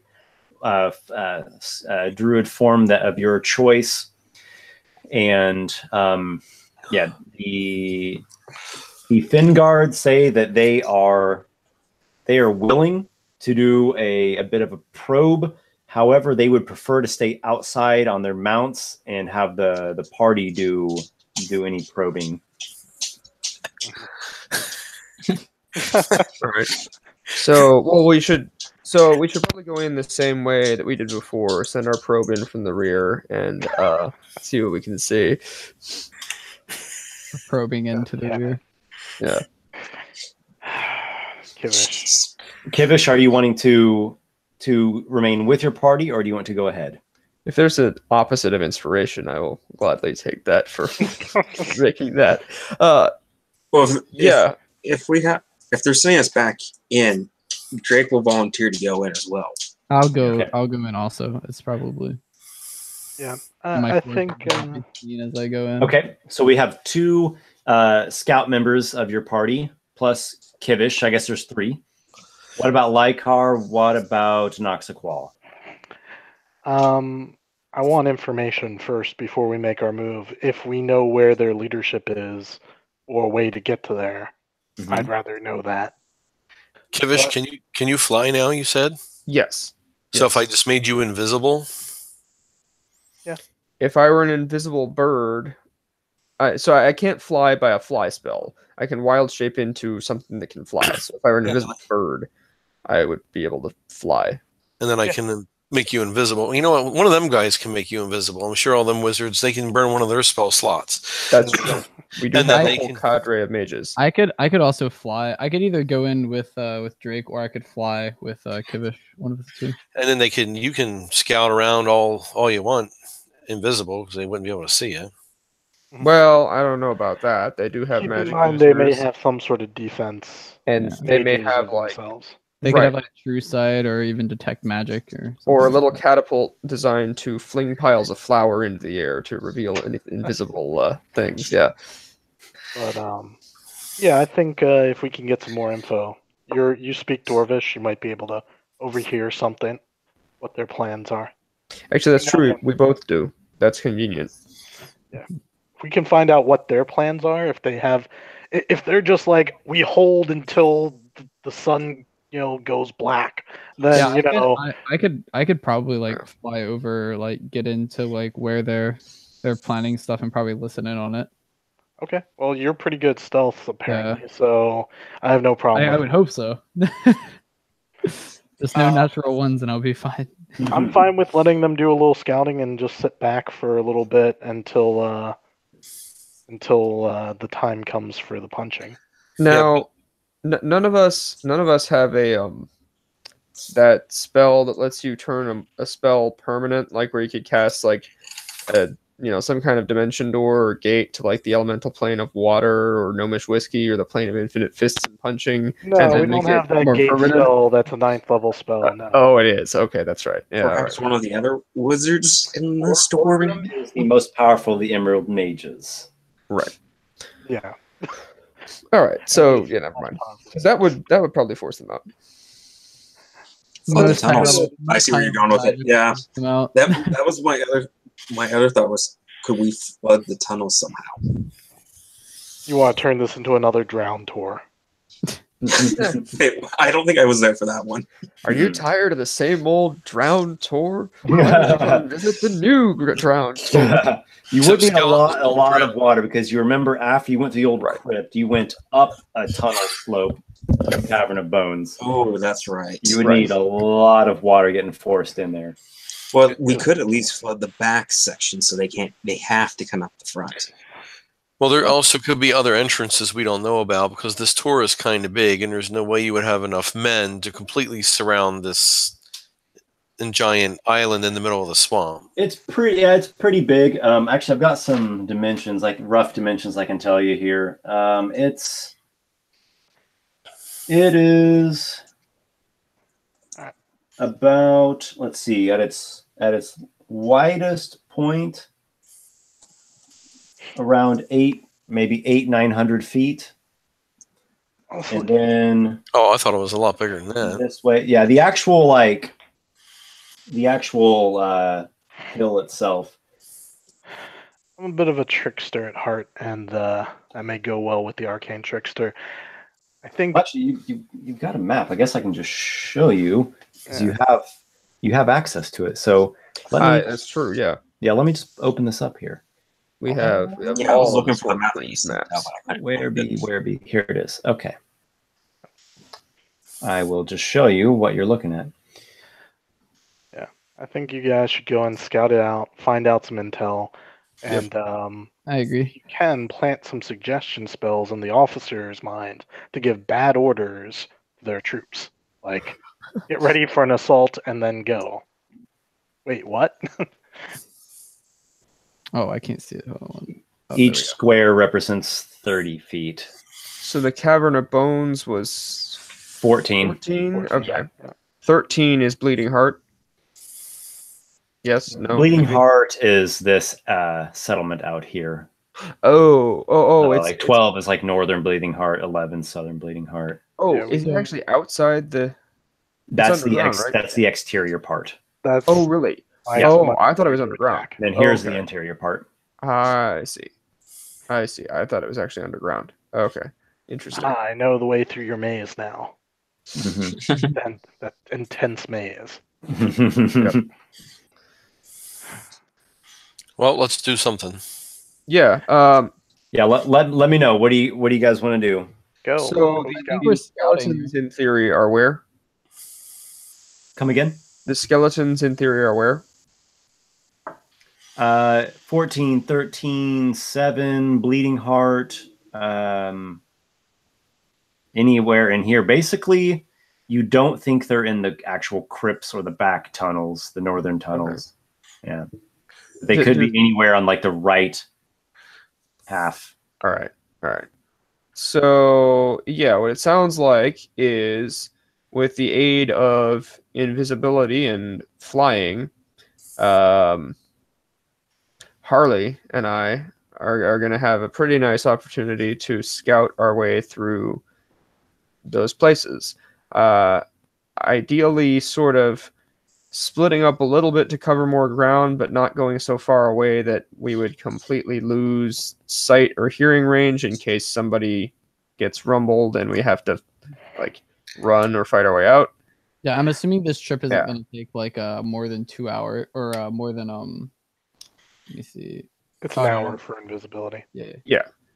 So we need to be kind of quick. Although I'd say so that we can be a little bit more thorough, kind of partially splitting up, so that we can cover all of Bleeding Heart and either 7 or 7 and 13 if we can manage both of those. I could probably take it like anywhere that's like more inside areas, because I could probably stealth around that's there. That's what Kivish is going to suggest, because presumably that's where the skeletons are, and if you can survive that, you can prove yourself and be a cool part of the party. Oh boy. If you can't, I hope you have a backup character. If you don't, then... Dies again. Oh, God. Drake does have minor illusion, and I just thought of something.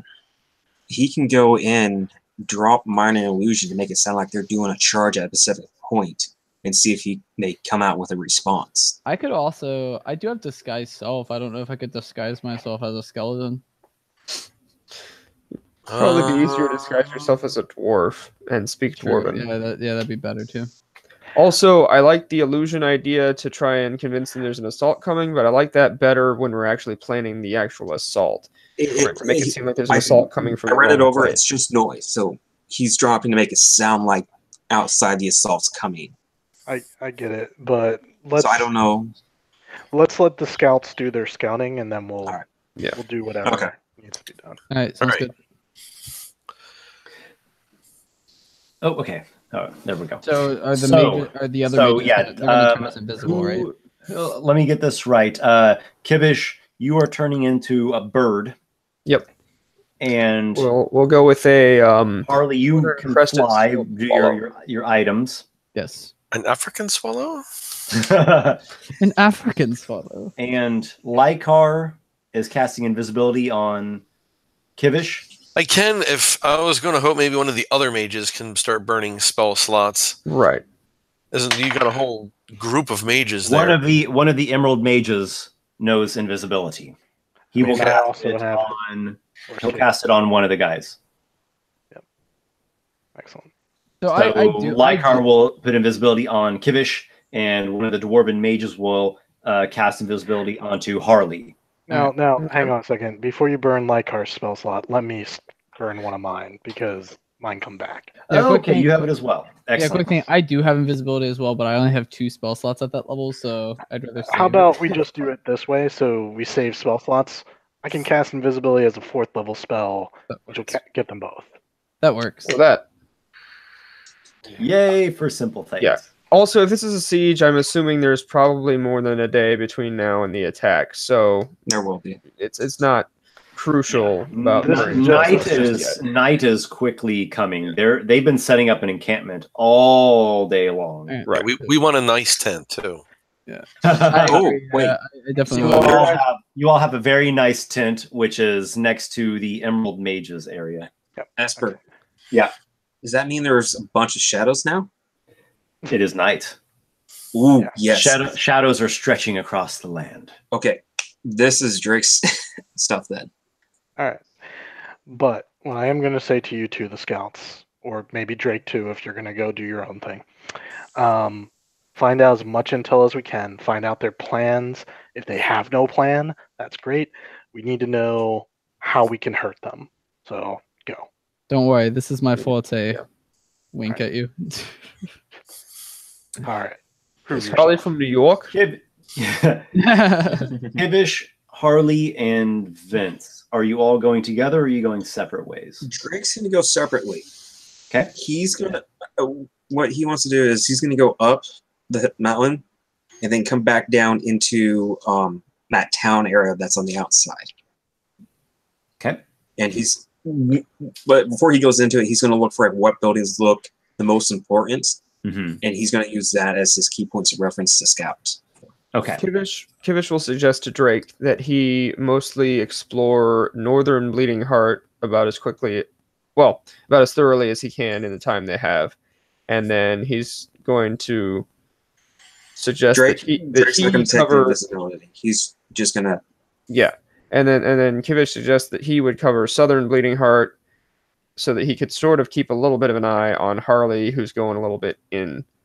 And that way they can cover pretty much the whole exterior and then like the eastern half of the interior. Where exactly am I going? Where am I? 7 and 13 or whatever of that is possible. If you manage to do both of those and still have time, maybe 6 too. Just I can make you all invisible with the 4th level spell slot. Sounds good. Right. Oh, okay. Then he'll take it. Oh, wow, nice. Okay, so all 3 of you are invisible. It's a Warlock spell. It uses a 4th level slot. I guess. Yeah. That's where you're still the map. I don't know if you wanted to change back or not. Wait, so I'll keep it on the map. Whichever is stay organized. I'm just making sure you knew. Whichever place is more easily accessible for someone who can't fly, I guess that's where Drake should go. And then I can shadow step up stuff, so I can easily go up that mountain. Okay. and then come back down, and I can shadow step 60 feet at a time. So it's very easy for me to move. I guess what we could do is you could go to 6, I could go to 13, and then we could meet up at 7. Okay, give me a second. Oh, you're saying, oh no, he was going to stay on the outside. So like 12, 10, 9, 8. Oh, you're staying out there. Oh, I see. Never mind then. Never Yeah. mind. That makes sense. Okay. I understand. And then in particular, if Drake covered like the northern part and Kivish covered the southern part, and then, while Avery did like 7 and or 13, and then they all regroup somewhere. That way they could be as thorough as possible, but while still being relatively quick about it. Yeah, that works. I'll start at 13 then, I guess. Well, you would have to go through 7 or 6 first. Oh, you're right. I'll start at 7 then. All right, so Avery, you're heading your way towards Harley. here. Avery's dead. Oh my Harley. gosh, Harley! I even forgot. Okay, Harley, you're heading this direction. A giant moose goes running across the.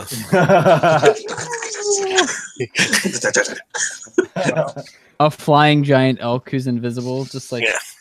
And Drake, you are heading towards 12. Yeah, he's going to stay up for a minute, kind of figure out what buildings look important, and then he's going to check those ones first, and then start checking the rest. Okay, and then Kivish is going towards entering from around near 11, and then working his way up to like 9 and 10. Yeah, so Drake's moving down that direction. Okay. Gotcha. And making a beeline for 7 if it sounds like Harley is in trouble, or making a beeline for the other direction if it sounds like Harley is dead. Well, before we head out, I'm gonna say in character, like, should we have some kind of signal just in case one of us gets caught or something?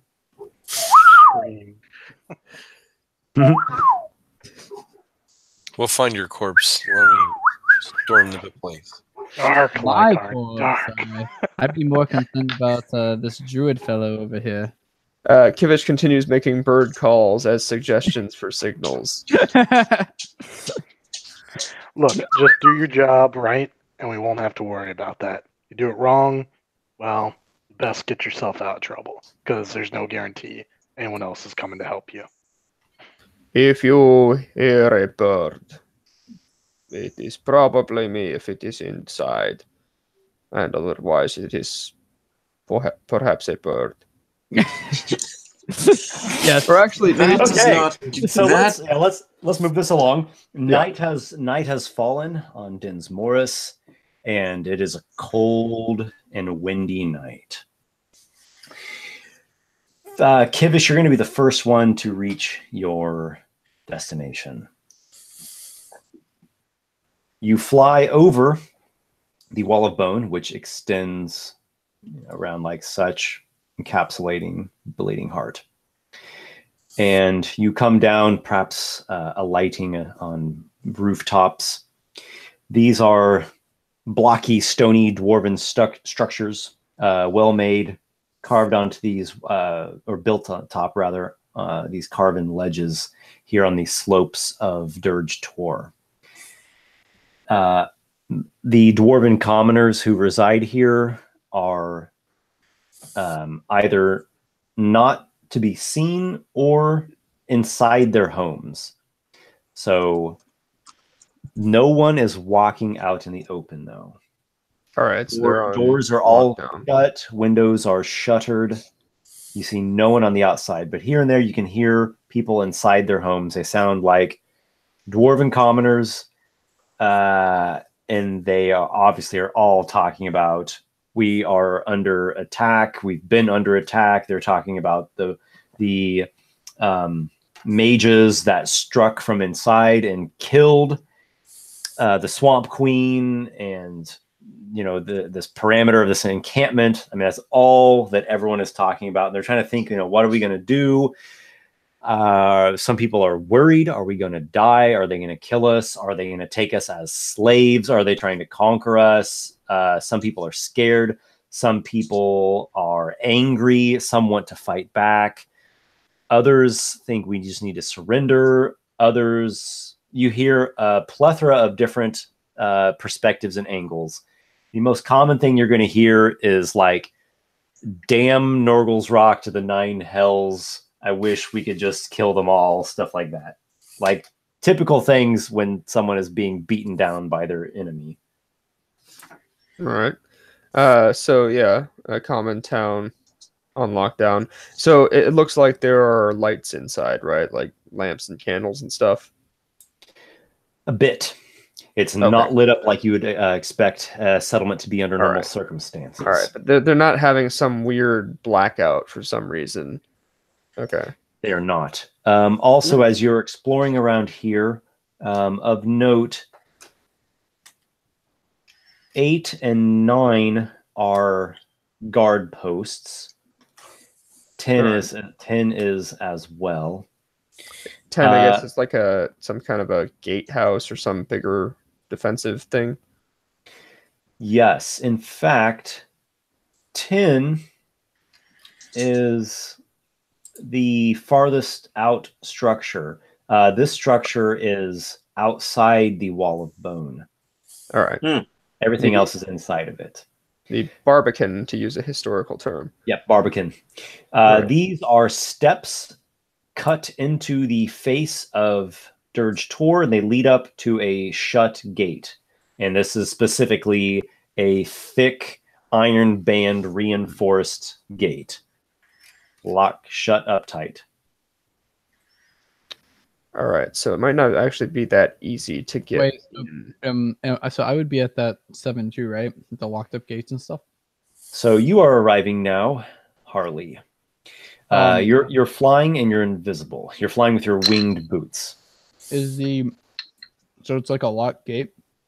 Yes. So I guess you would notice basically everything that Kivish has noticed. So everything that I've just described. Could I attempt to lockpick it, to unlock it? All right. You go up to the gate, and truly this is a town gate. This is not something like a normal door to a house that has a lock on it. Sorry. Think just like 2 big old, like heavy wooden stave mounted inside of these thick iron bands. Sorry, and they've got it shut. My bad. Okay.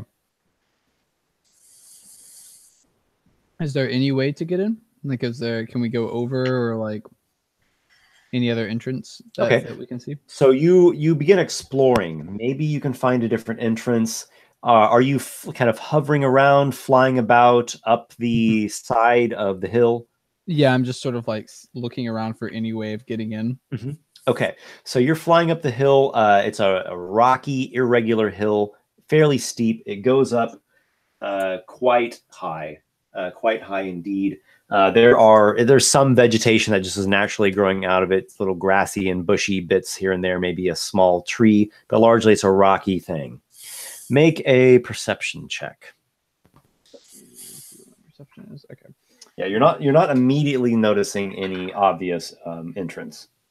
Oh, that is not good.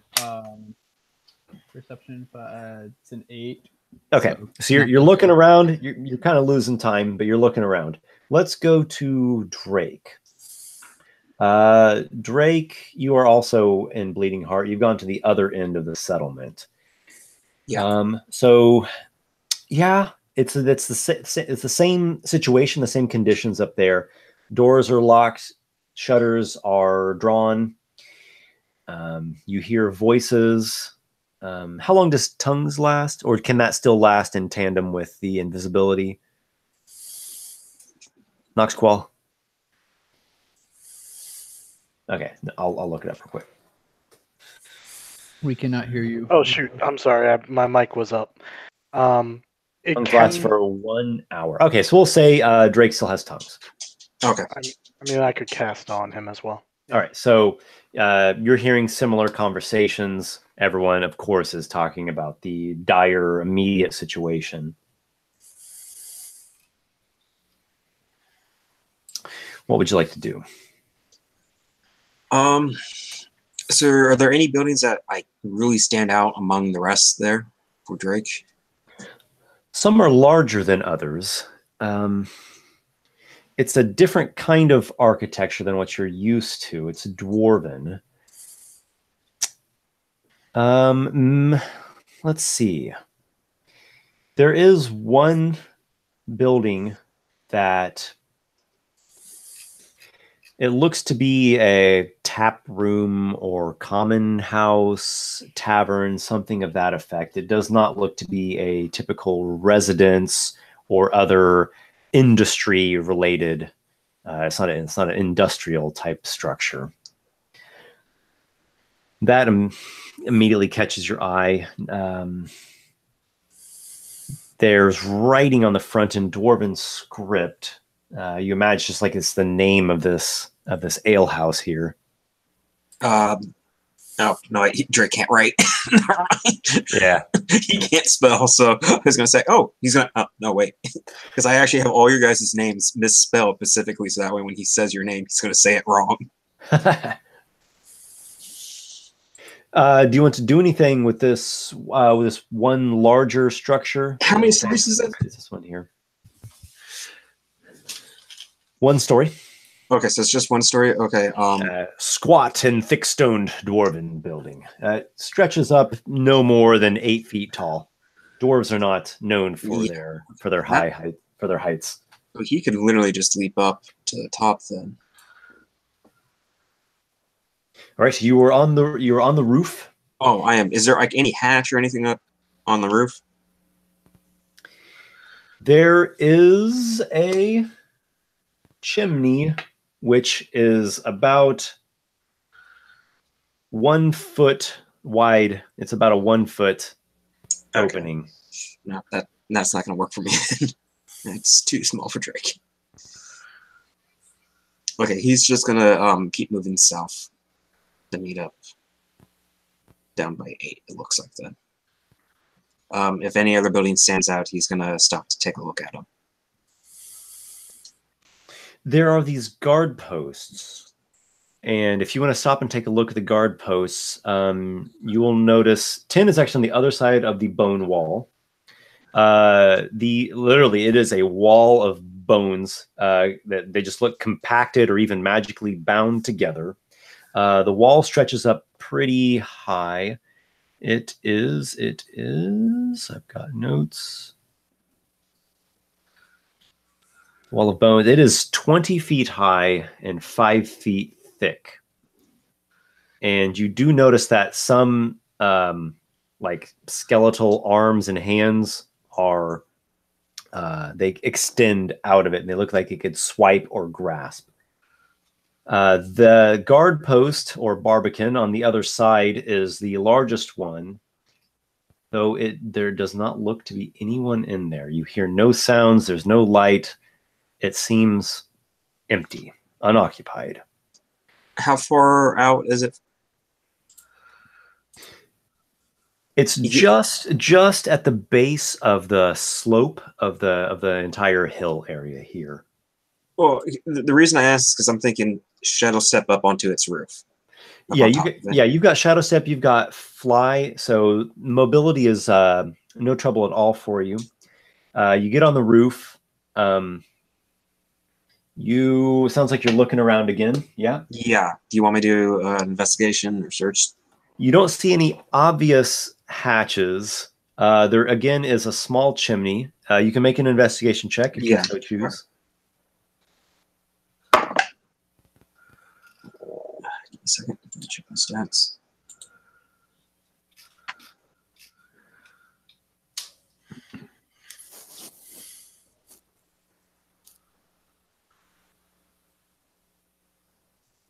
So that would be... All right, I am actually going to use my inspiration for this because that was a very bad roll. Okay. That's better.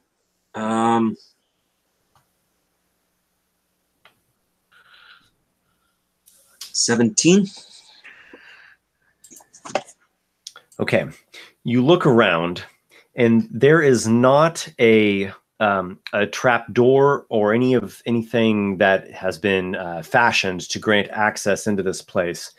However, you do find a tile that looks like it is badly weathered and in need of repair. So if you would like, you can actually pull apart this little section of the roof. Yeah. So you mess with that, and you pull at it and you kind of give it a little bit of a shimmy, and you pull out the tile, and that lets you pull out a different tile. And then underneath there's some basic, thatching, and you're able to like squeeze between the, like the ceiling beams here. And inside, there is a guard post that has weapons rack. There's a table. There's like a couple bunks for resting. There is a bench where it looks like they may draw up plans. There is some baskets, and it's cold. It is cold, and in their little hearth that they have in here, the ashes are just like these old, burnt out, cold ashes. It doesn't look like anybody has been in here for over a day. Like, it doesn't look like any recent activity has been in here. You're looking around on the inside, and you find indications that this was actually the station of that guard patrol that you all initially defeated when you came upon this place. Okay. Like, you see little personal effects, little personal items of the dwarven soldiers that you slew out in the swamps east of Dirge Caverns. Drake's gonna gather up paperwork again. Just grab anything that's got writing on it, maps, everything once again. Mm-hmm. Then he's gonna. You see a basic map of the surrounding, of this part of the region, like a little regional map. You take that. There are some other little scraps with dwarven writing on it. You take those things. There's also this little a little stone carving that looks like it's a man, a woman, and a little child, like a little carving of a little dwarf family that someone was working on. All right, grab all that.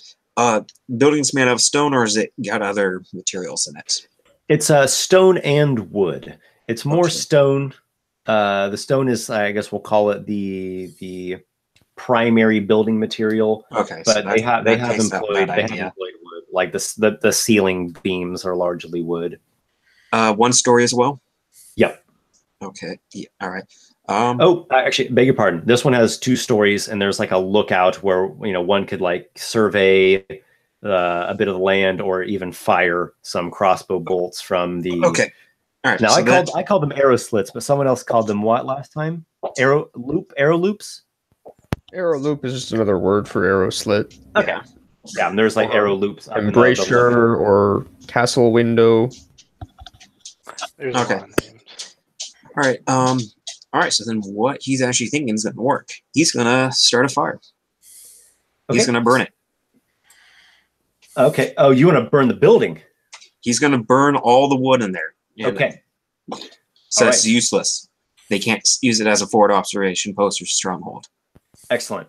So you've got that going on. The other 2 of you, Harley and Kivish. Two details I can mention. One is that you see fire and smoke rising up on the other side of the bone wall. And the other thing is this mark number 8, this guard post here, does seem to have dwarves inside of it. 9 does not. 9 seems unoccupied. 8, you hear what you believe are just 2 voices. Inside of 8? Inside of guard post 8, yeah. So did we not find a way inside of 7, I'm assuming? You have not. There are these stairs leading up to the gate, and the gate goes inside. 7's an interior hall. I guess that I'll start flying over to 8. I'm curious about the voices. Mm-hmm. Kivish, are you there as well? Yes, I'm pretty sure I was in essentially that area anyway. Okay, so the two of you guys are there. You both know you're together. I assume you're not hiding from each other, right? So you can act together. Just from everybody else. Yeah. Yeah, I guess I whispered to Kivish where no one could hear and be like sort of. Yeah, it's cold. It's real windy. It's kind of a bitter night here, so it's real easy just to whisper to each other, and no one's gonna hear that unless they're close or listening super well. Kivish, I think that we should check out 8. I hear some voices over there. What is 8? Oh, the building over there. Ah. Sorry. I was still out of game when I was thinking about. I actually was envisioning we were just kind of meeting up on the roof of that building, but yeah. Either way, he would certainly agree with that. Yeah, you both are there.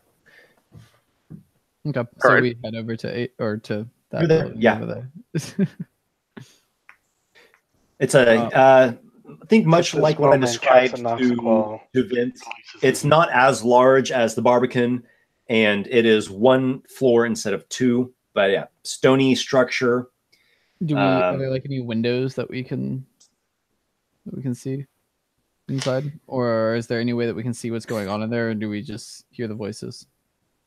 There are not windows, but there are the arrow loops or crossbow slits. As is it possible that we could look through the arrow loops? Absolutely, you can. Okay. You take a peek inside, and you see two dwarfs in the dark, and they look like they're dressed against the cold. They have like extra layer of furs on top of their armor. They look to be crossbowmen. No, what are they talking about? So you listen in, and in Dwarven, you hear them say, "I heard that they've got a way to resist magic. The Swamp Queen slung her worst necromancy at them, and they survived it all. I don't know who they are.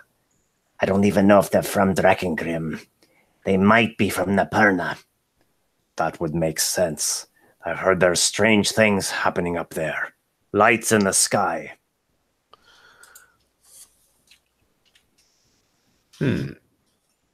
Are there any? Is it within the guard tower? Are there like any keys or anything that could help us get inside of some of these other buildings?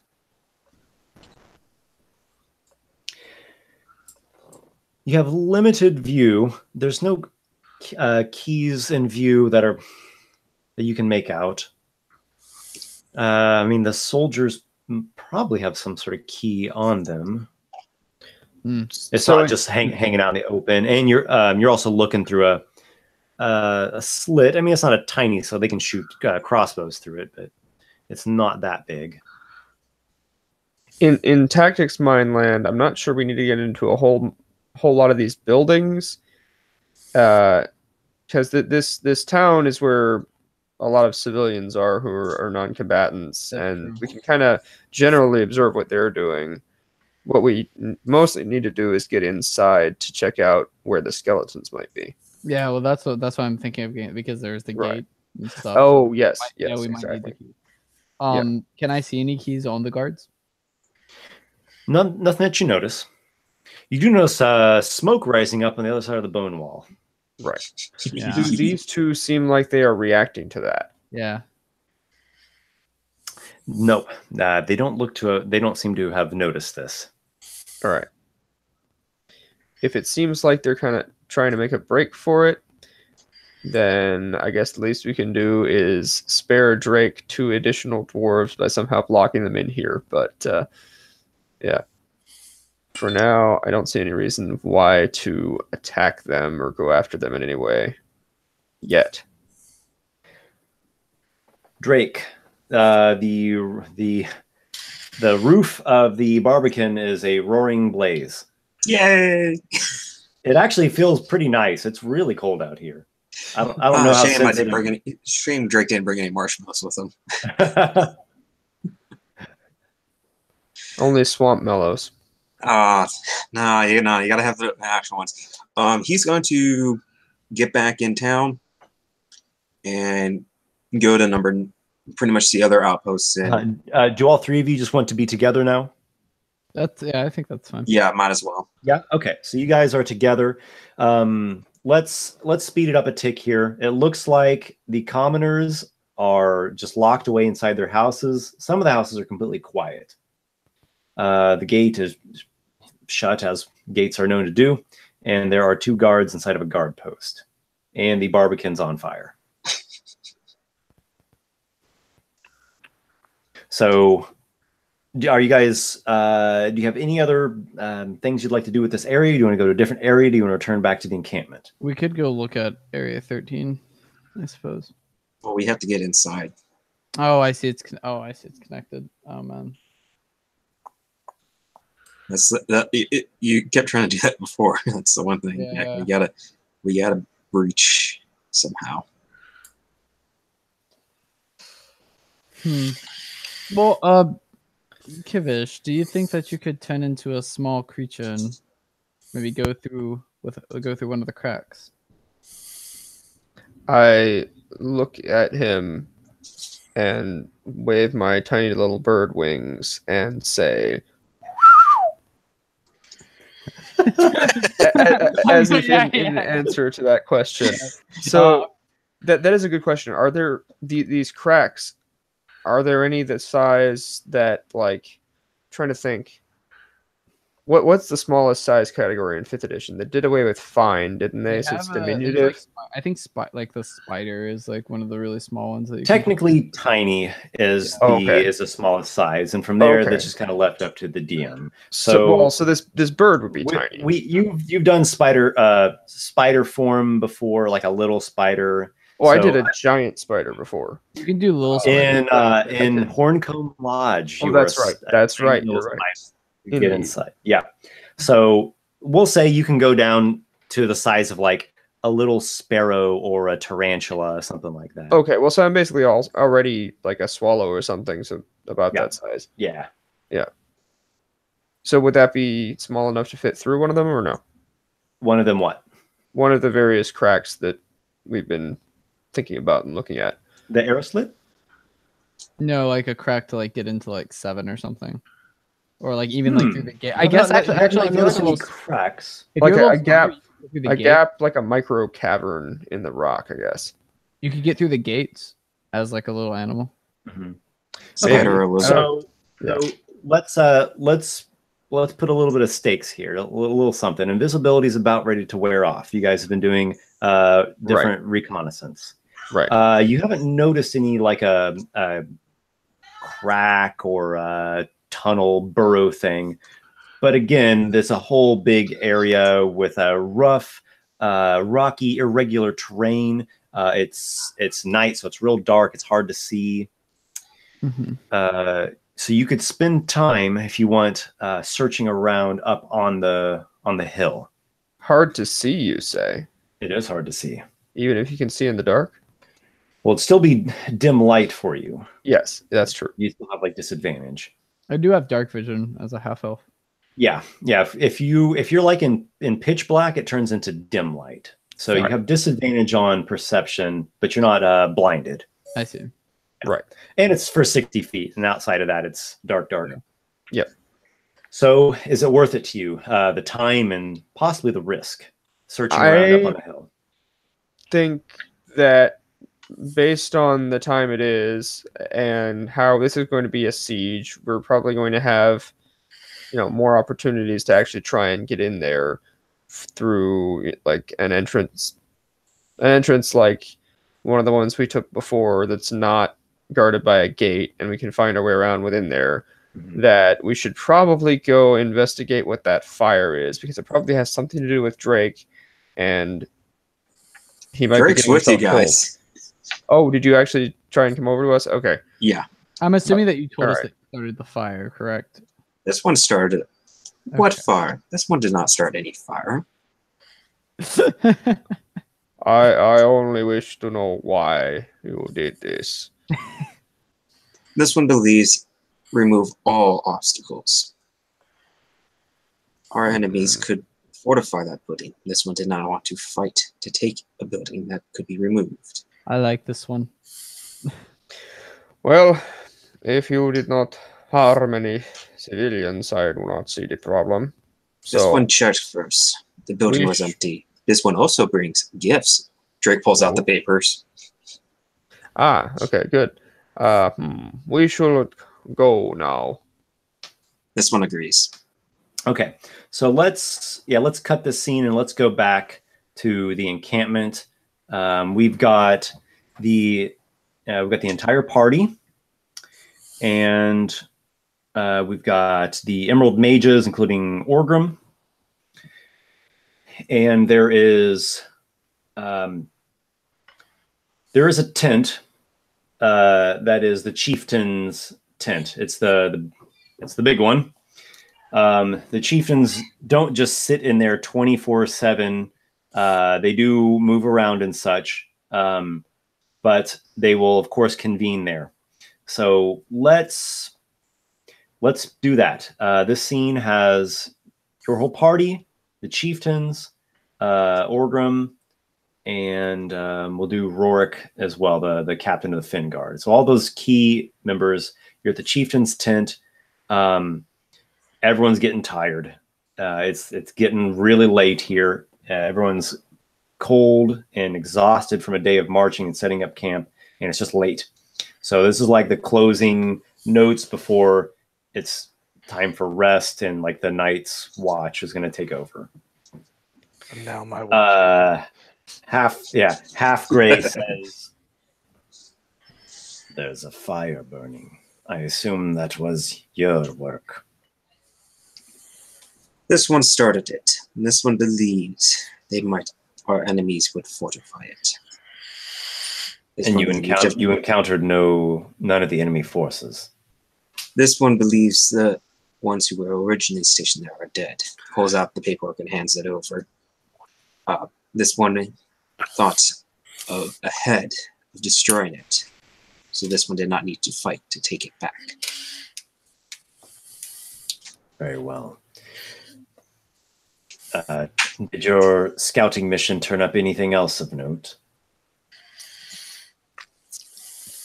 This one heard many voices speaking of many different things. This one believes they are mixed. Many want to run, many want to fight. Many want to surrender. Of course. Their will. Of course. That's why I said we should have struck. It's not too late to strike. We can always still attack.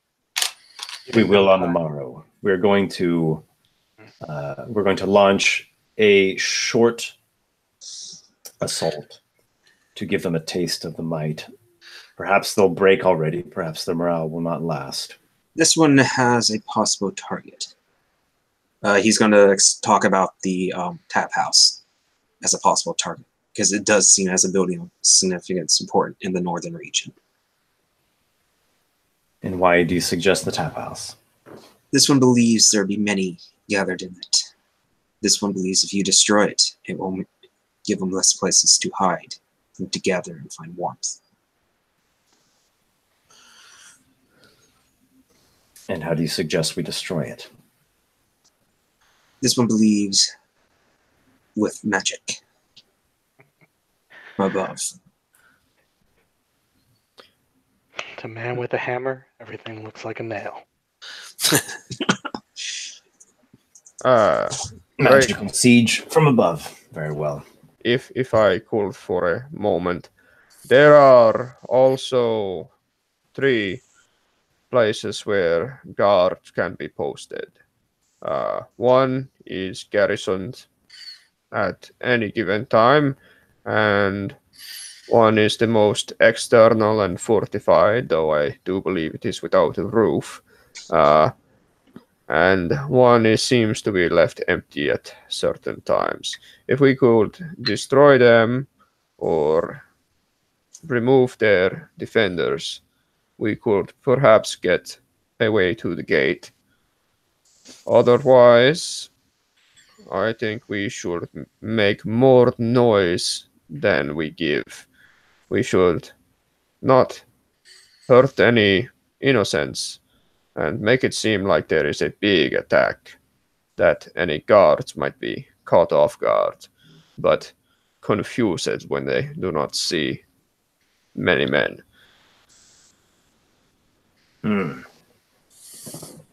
Perhaps so. Did you explore the southern or northern entrances? To the east. Only the east.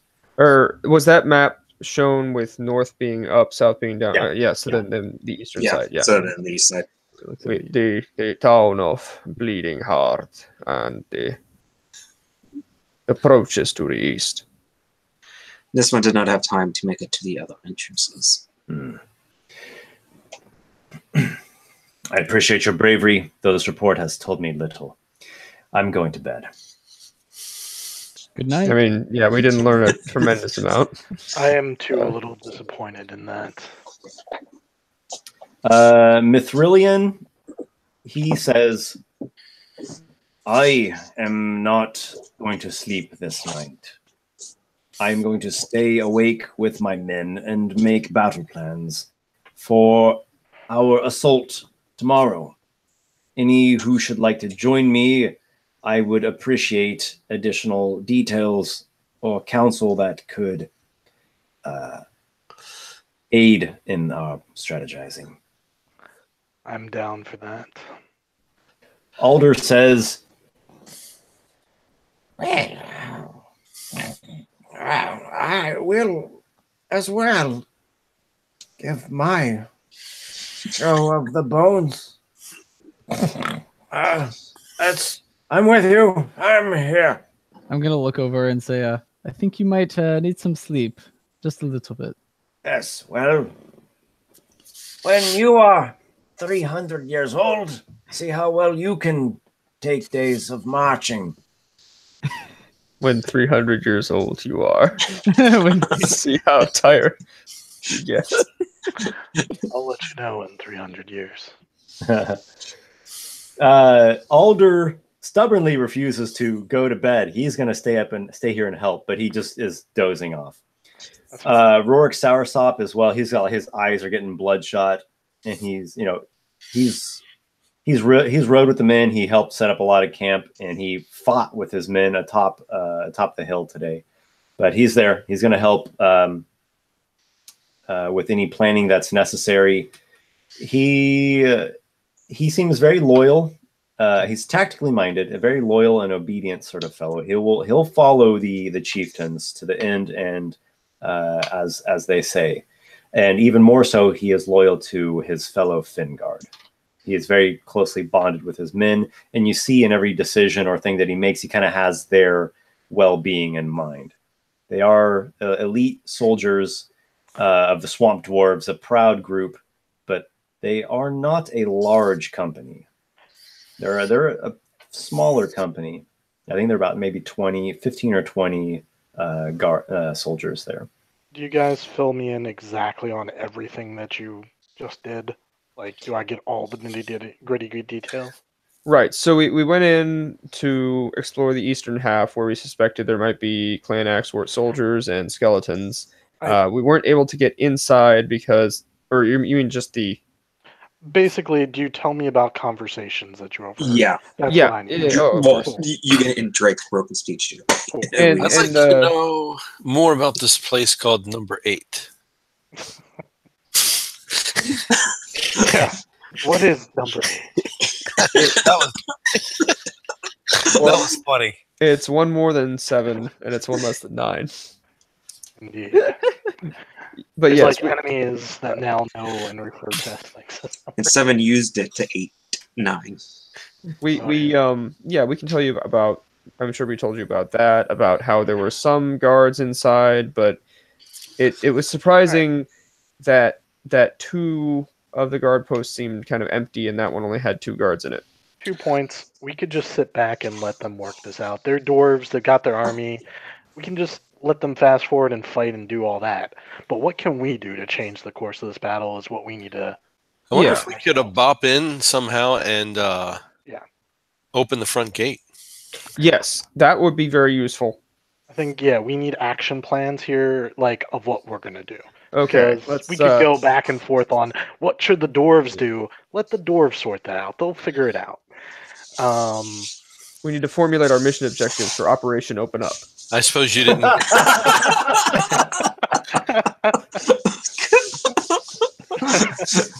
Oh man! I wish we could just. You guys didn't get a look at the main front gate, did you?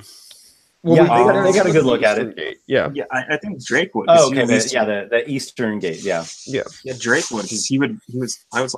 popping up and over stuff. Right. Yeah. Well, Mithrilian's main idea is that tomorrow they're going to launch an assault against the bone wall. They're going to try to hit the bone wall. They're going to try to take out some structural defenses on the eastern side that will give them easier access to Bleeding Heart. And he is, very much.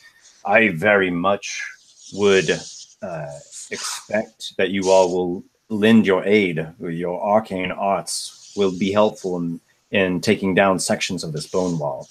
And who knows, it might draw out some of their forces. If we can fight them in open field, we have a numbers advantage. Yeah. We can do that, or we could do a second plan of going in the back door right before you're about to assault, so they focus their attention on the back, so they're not at the wall when you take the wall and go through them. Yeah, or so if they're going to try and attack Bleeding Heart, it seems like the logical point of attack is the entrance guarded by that outermost guardhouse, and that what we should try and do is open the eastern gate from the other side, so that they can just march right up that road there, and hopefully have not too hard of a time of it since they outnumber them. Okay. So 2 schools of thought. One, we open the gate and hold the gate till they get inside. We could definitely do it. I believe in our power to be able to do that. Seems difficult, but we've done things like it before. I propose we go in the back right before they're about to attack, which means they don't have our aid in the frontal whatever assault, but we draw off a lot of their focus because they're like, oh no, here's the terrifying Slayers of the Swamp Queen attacking us from the back. We either need to put our forces over here and fight them, or we need to run away from them, and we drive them, Or we could do the opposite, let them assault, and then we go in the back when all their forces are fighting them. I agree. I like. Yeah, I think we should assault them again. Although I do feel like if we are going to have an assault that is going to draw a significant number of them away, especially from a wall, that it should probably be more than us. Like, we should try and enlist the help of a squad of even like mages, a dozen, or Fengard, or We would want. This one believes if we are to make an assault before, we should take the advantage. This one does not think we will be able to do it on ourselves. Yeah, I don't mind throwing some bodies between us. I believe we have the magic firepower to take out many groups of enemies. We just need some troops to kind of form a shield wall between us and them to keep us from taking the hits. Yes, I agree with that. I think they should take the hits instead of us. Mithrilian, do you believe that we might be able to borrow a squad or a group of dwarf fighters that are tunnel specialists, someone that with shields, and such are skilled at fighting in closed spaces inside the fort? So you're referring to the plan of going through the back entrance, right? The way we came before. Yeah, the cave. Okay. I do like the plan. I think it is a good one. Your team goes in through the northern tunnels. I could arrange for some soldiers to accompany you. Yep. Simultaneously, I will have the strike force at the bone wall and at the Barbican to try to break through and if we're create a unneeded, sort of entrance. Yeah, if we're unneeded, then all we are is keeping them from running. We kind of block the back, and that's perfectly fine. So any stragglers that try and escape, like the leadership or whatever, come to us, and we just cut off whatever they try to escape. And actually, it'd be really cool then if we could get some archers from Clan Alder to further, post up by an entrance and just. But I mean, if we're depending on where we're positioned, we might be able to just block it off. We can find a nice enough choke point anyway. Was there a way up from that cave that we were in last time, up to the main part of the city? I thought there was, but I wasn't completely sure. Yeah, it looked like there was, from what I remember, Esper showing us, and from the map you just showed us. Yeah, yeah. So yeah, it looks like there's 2. Okay, yeah. Up to 13 from Cave. Yeah, so if we were to go, this is Cavern of Bones, where we had the big fight last time. There's 2 tunnels that go up into 13, which so this looks to be like some massive great hall. That's right. Probably. So then, if we're gonna hold somewhere, we're gonna want to hold in the tunnel between 15 and 14, I think. Or at least if they're gonna draw out everybody, we can just go up and start. That was my plan. If they draw the main forces to the wall, we come in through 13, through 7, through 8. You know, like we hit them from behind, but then we also use our intelligence to say, "Hey, we're getting overwhelmed. Let's fall back as needed." We've done this before. We know how to pull back when we're losing, but I mean, usually we win. So right, it's essentially like a part 2 of our killing the Swamp Queen mission. Which is why I suggest it. Yeah. Yeah. And I think it's really just any sorting out of details is just in like optimization of how exactly to, minimize our own potential for losing members of our party or allies. Soldiers will help with that a lot. Yeah. Okay. Mithrillian is in favor of the 2-head attack, the 2-angle attack. And he is going to stay up all night. He's going to be arranging the strike force for tomorrow at the Barbican/Bone Wall area, and as well some dwarves to accompany you all. You asked for soldiers, right? Like actual trained soldiers? Yeah. Like it would be good just to have some people that can throw some shields together and stand, in formation. Yeah. Although Kivish kind of wants to suggest that Dane Mithrillian find guys that he and Clorton Alder can agree upon as being loyal and trustworthy, but I don't know if that would necessarily make any sense. Well, that's not the time to question their loyalty. Yeah, exactly. Leave the mages, leave the archers out here where they can do the most good at the Bone Wall. We just need some soldiers. We are the firepower.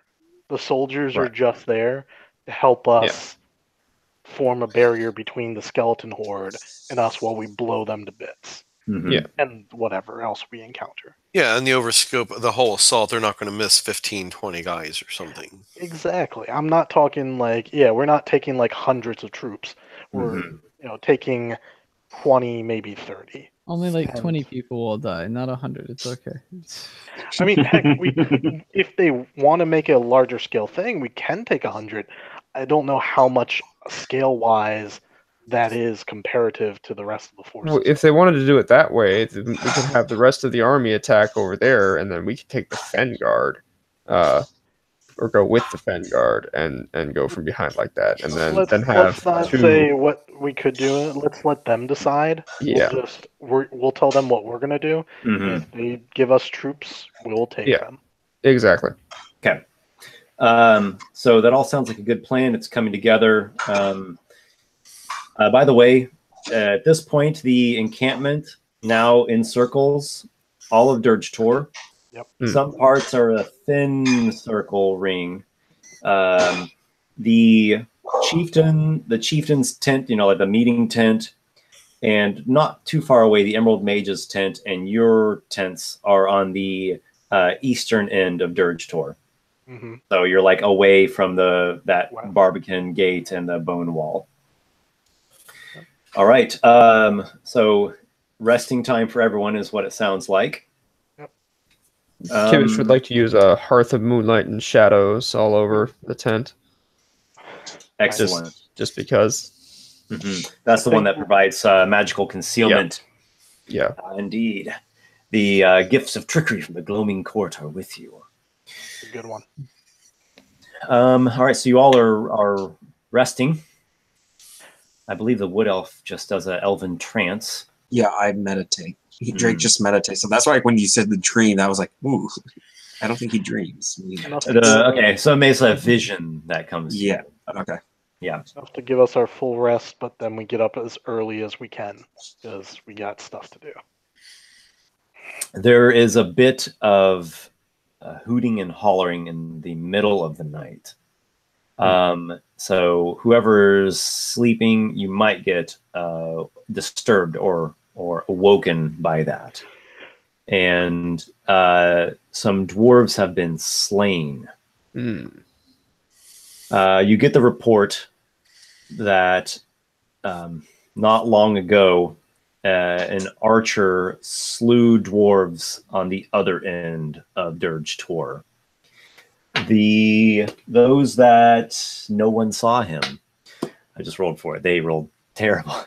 No one saw this archer, but those that were killed, there were 2 militiamen found dead. They were shot with arrows that have shafts made out of bone. Probably And a not just regular old bone, but it's darkened as if it's been coated with tar, or maybe it's been blackened. And the wounds have like a bit of necrosis spreading out from them. Could be the little skeleton leader guy. Yes, or something that he's influenced. Oh no, they killed 2 soldiers and a whole army. We are defeated. Let's go home. Right. Their terror tactics are not as effective after we faced the Swamp Queen. The Fin Guard is going to all night patrol. They're not going to sleep. Come the next day, they're still going. They're staving off exhaustion. They're still going strong. They might be drinking some kind of dwarven tea to keep them perked up. Hopefully this will be a short siege. Okay. So the following morning comes, and you all have some dwarven soldiers that are going to accompany you. How many do they send with us? And what type?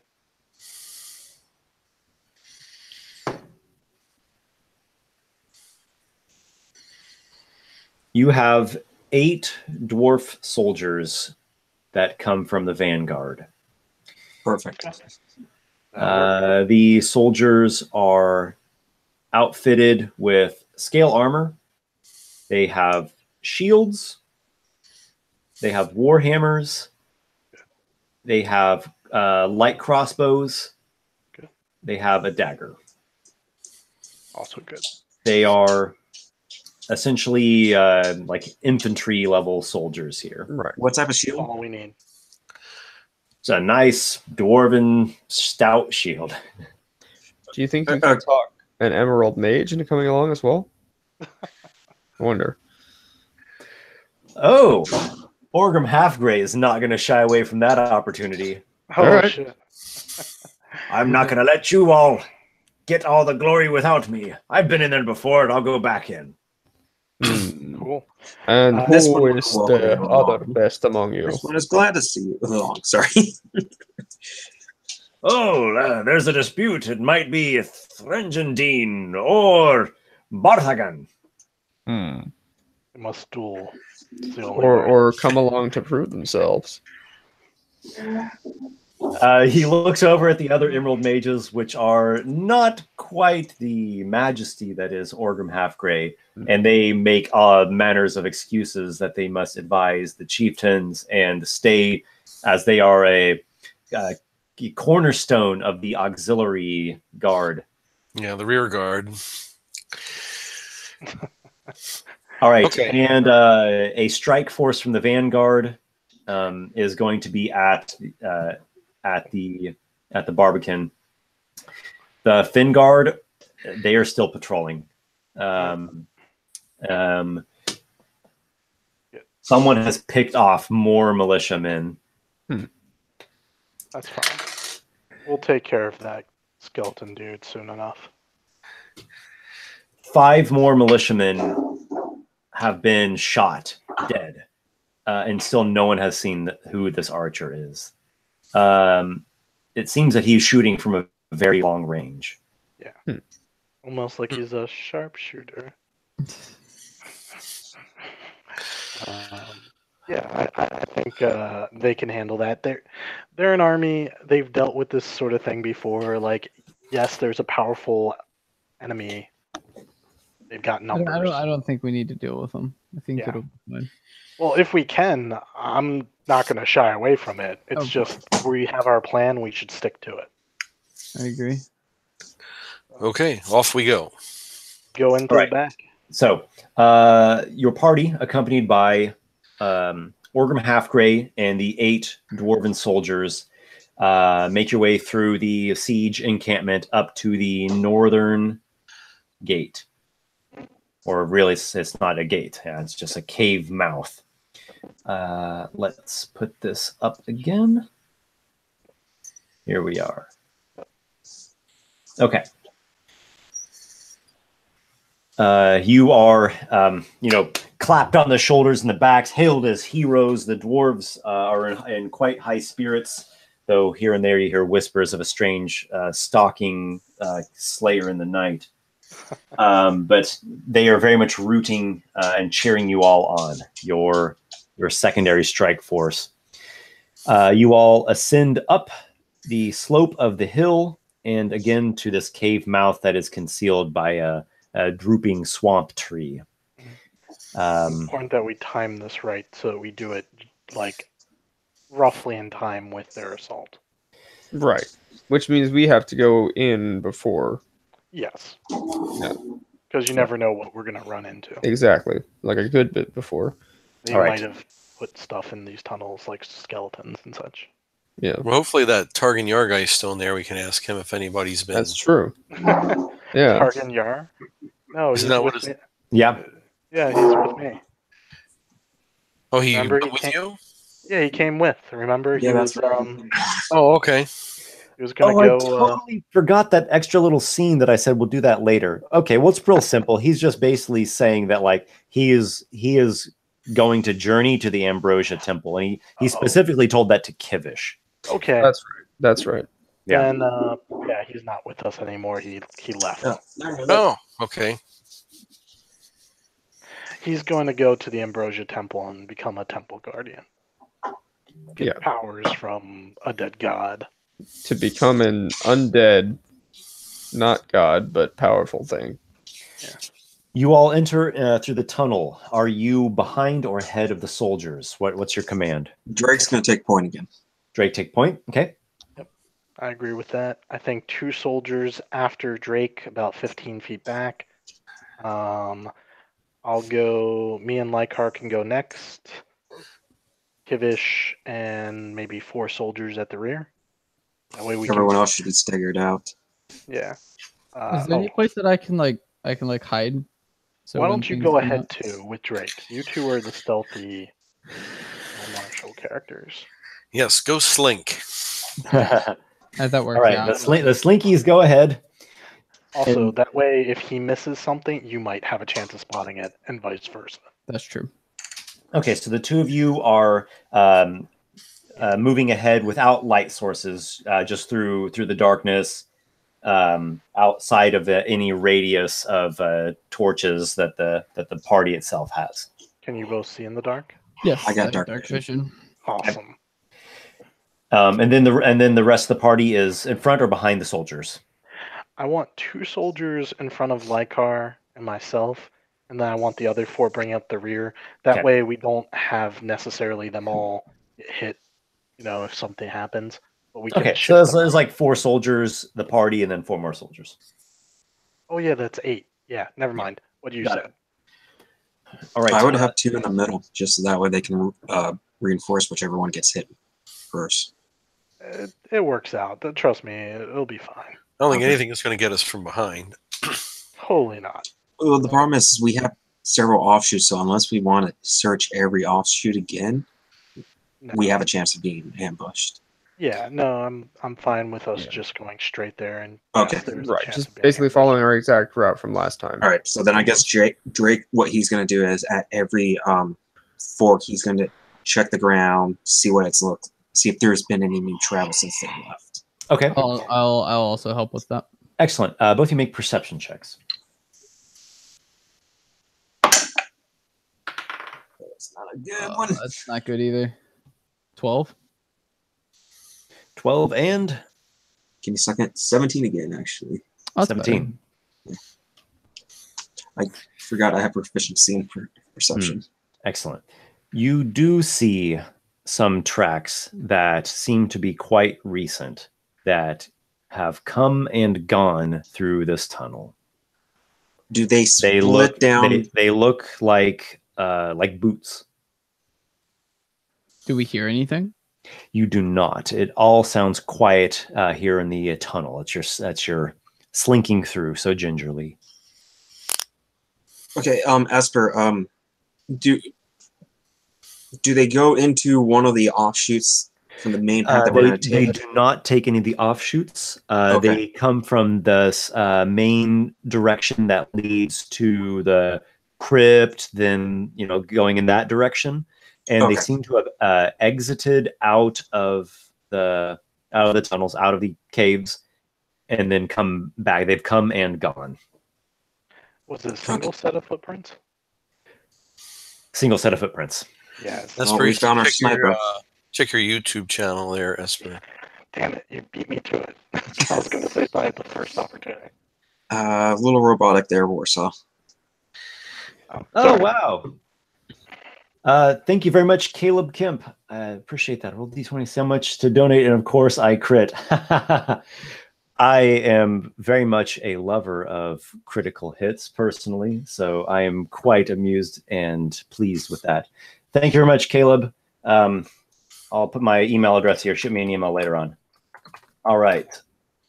So the party has not heard anything or seen anything. All seems quiet. What do you guys want to do? Drake's going to continue on advancing to the first chamber. So number 11. That's the chamber where we got ambushed by the whites. whites, correct? Yeah. Okay. Yeah. You make your way into the crypt, the old crypt that interred by the first men of Dreckengrim long before the settlers came from Neperna and Magnaland. The crypts as well are quiet. You make your way through, heading back towards the Cavern of Bones. Is that right? Yeah, checking along the way to make sure there's nothing else in there with us that should not be there. You catch indications of that set of footprints here and there as you go, and they too seem to be continuing in the direction, heading back towards the Cavern of Bones. All right, now Drake's going to keep pushing. He's not going to go into the cavern. He's going to get up to the entrance at least. I'll be following Drake as well. Yeah, you're going up to the entrance of here. 14. Drake's gonna start slowly moving up that tunnel. He's going slowly because the tunnel, I believe, was pretty narrow. Yeah, it's somewhat narrow. It slopes upwards. This part is a little bit steeper, and then this area is just more of a gradual slope. But the whole thing slopes up, and it's pretty long. Like I said, each one of these squares represents 30 feet. So Drake and Harley are still ahead of the rest of the party. Is that right? Yes. Okay. Mm-hmm. And so basically everyone's going up through the tunnel here. I'll give you both perception checks. These perception checks, they're killing me. Ooh, 15. 13. Okay, you got 13 for Harley, and what about Drake? 15. Drake, you hear the sound of low dwarven voices coming from around the bend.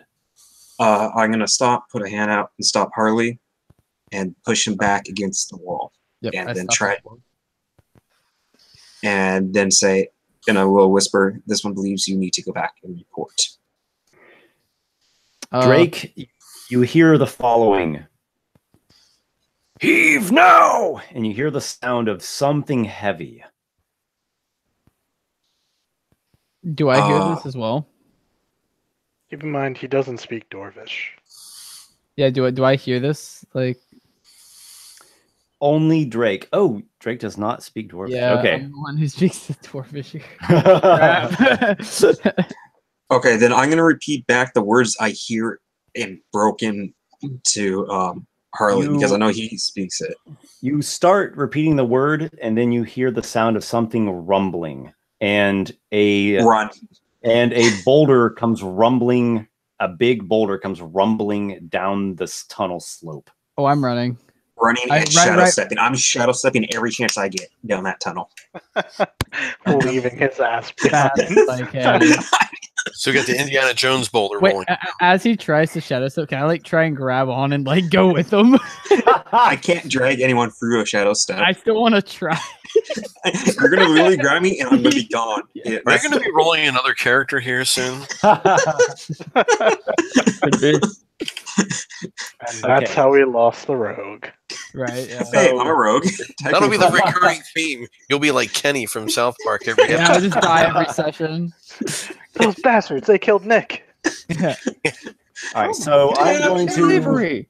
Oh my God! They killed Harley. Oh my God! All right, so I'm gonna check with everyone what they're doing. So I know what Drake is doing. He's teleporting and he's trying to exit as quickly as possible. Harley, you're running. Yes. Yeah. Is that? Can I do like a dex check or something? I don't know. We'll get to that. We'll get to that. Okay. What's everyone else doing? You So hear how like far the back shouts is of like Drake? "Run!" from up ahead, up the tunnel. All right. Do I hear like the boulder? Do I see the boulder? Like what's going on? You can't see it yet, but you hear the sound getting louder, and you hear the run shout. All right. I tell everyone back down the tunnel double time. You know. Yeah, And- we run. Run. Okay, all a bunch of running. There's clinking and clanking of soldiers. They're trying to like get running. Everybody make an athletics check to run, or if you have some other trick or idea, let me know. Yes. Drake, man. Yeah, my shadow step kind of makes it tricky. Yeah, I'm going to give you advantage because that Okay. teleport is something that really is helping you get out of there. Could I possibly get advantage if I use like my dash action with my cutting action? It's pretty fast. I'm It's really fast. basically a triple move each turn. Yes. So I get advantage on my Advantage on your athletics check to run. All right, good, because my athletics is not the best. Okay, I got an unnatural 20. Excellent. Lykar has Sorry, a what am I rolling again? It's a Athletics. I mean. Athletics. Oh God. Well, it's a positive number. 12. Okay. Start rolling a new character. Nick, if your character dies, this is gonna be sad. Don't worry, I'm sorry. I have uncanny dodge. I can dodge out of the way maybe. Well, I may have a trick up my sleeve. Let me just see what I can do. Oh, here. wait, you have dimensional door. Can't you just rip a door open for it? You can only take one person.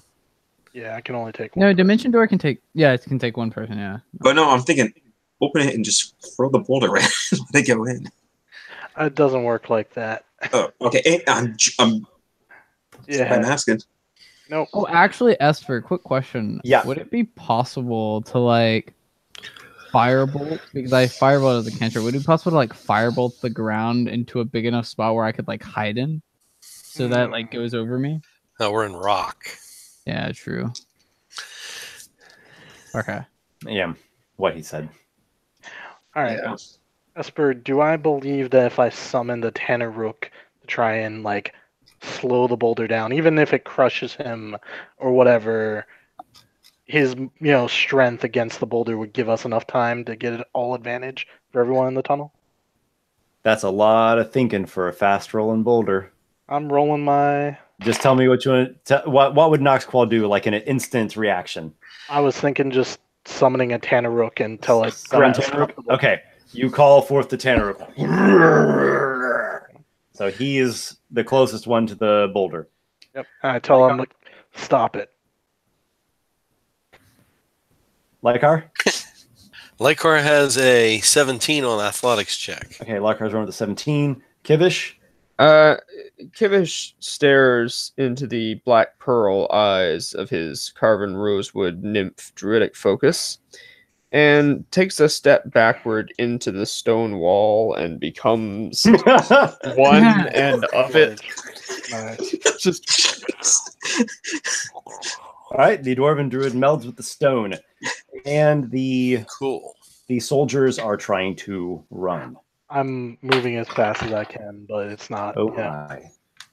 Oh my! Oh my! Oh you have my. time to use a third level roll. Let's see. Let's see here. Tanaruk, make a strength check. All right.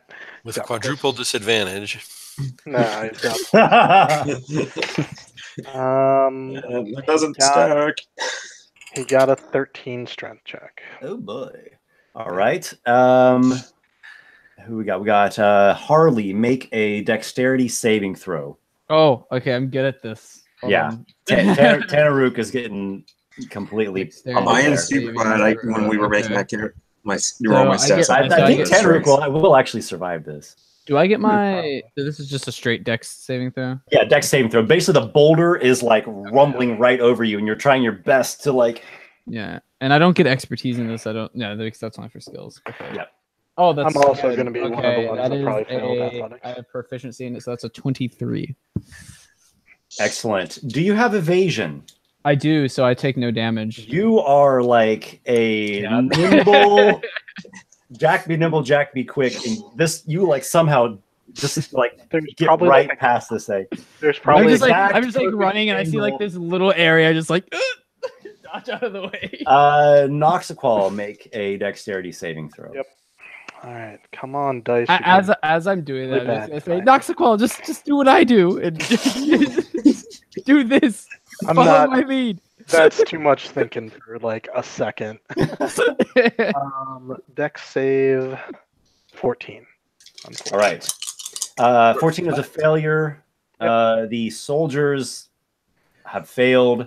The Tanaruk has just got smashed by the boulder.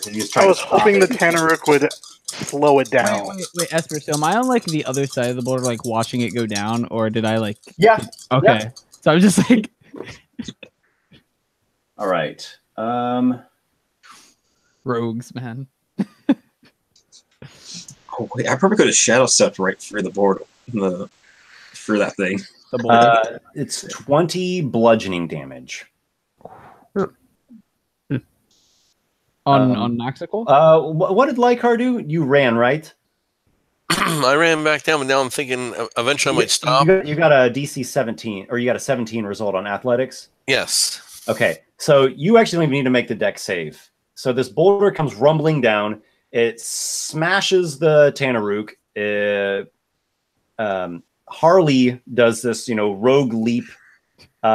Drake has teleported and ran out of there. Kivish has melted into the stone. Dwarves are getting like pulverized. Bowling pin.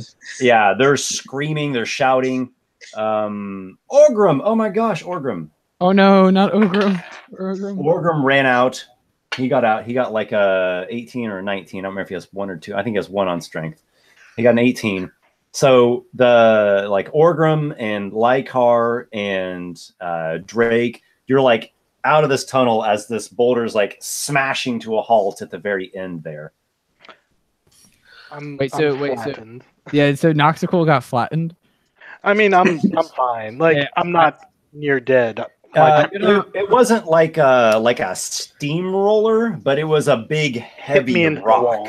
Yeah, it was a big heavy rock that bashed you coming down. I'm gonna walk over. Not as severe as the Indiana Jones boulder, but you've got the general idea. Okay, I'm gonna walk over to Noxiqual. I'm gonna like help him up and be like, "That was a close one." Then wink at him. I hit your hand away like Noxiqual's not in any mood to be like joked with right now. Okay, while they're doing that, Drake's gonna sprint back up to the tunnel just in case there's a fall through attack. I shout at my demon, "Kill whoever's at the top of those stairs." All right, the Tanaruk's running up the slope. Dwarves are in a really bad state. They're really hurt. There's like a guy with like broken legs, and he can't even get off the ground. Another guy's like clutching his side. Another guy's unconscious. Others are like running for it and shouting like, "Get out of here!" I'm gonna look at Noxiqual and say, are we required to help them, or can we just get out? I'm just going to grab one of the dwarves and tell him just go back to the main force and get some people in here. All right. So Lykar goes up to grab a dwarf. Tells him to run, go get help for these guys. Harley is talking to Noxiqual, asking if I should help them. I commanded my demon. Orgrim is staying the hell back. Kivish, what are you doing? Kivish continues rocking out for a few more minutes, and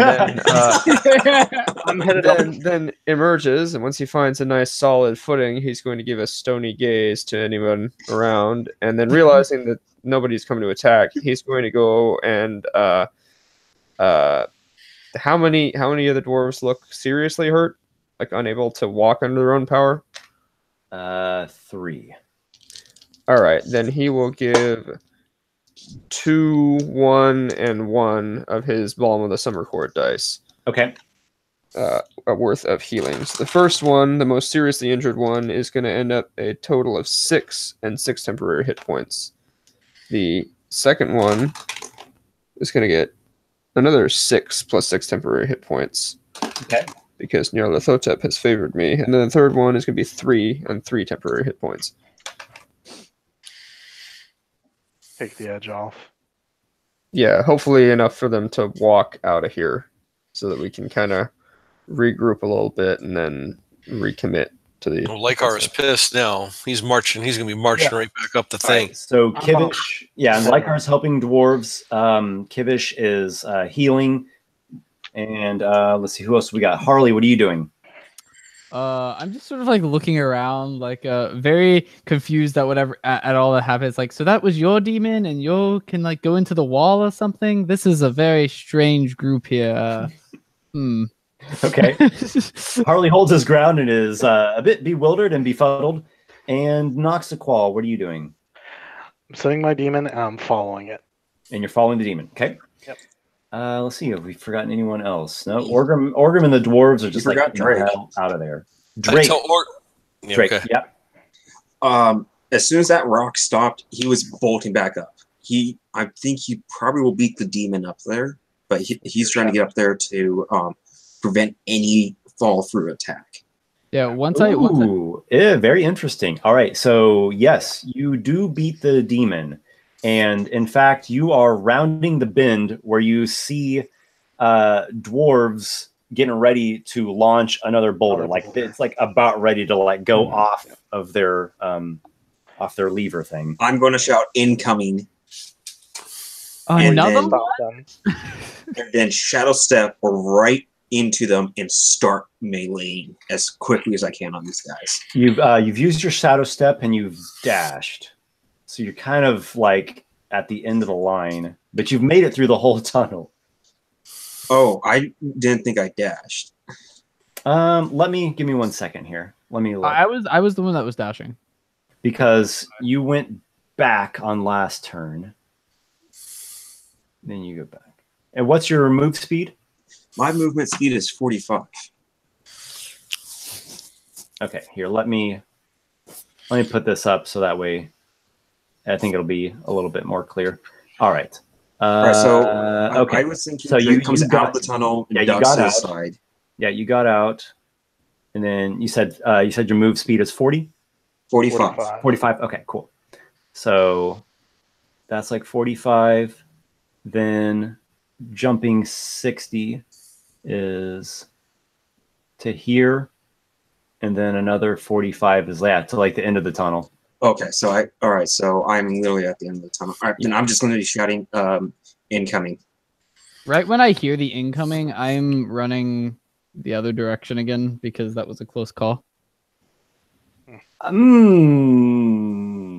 believe you spent your turn doing befuddle stuff, but that's okay. I'm feeling generous with your new character. So we don't want him to die again. Yeah. Well, everyone kind of already took their turn. Though I need to get back to Lykar because we didn't actually have Lykar really resolve his thing. So Let's say that Harley like readied himself.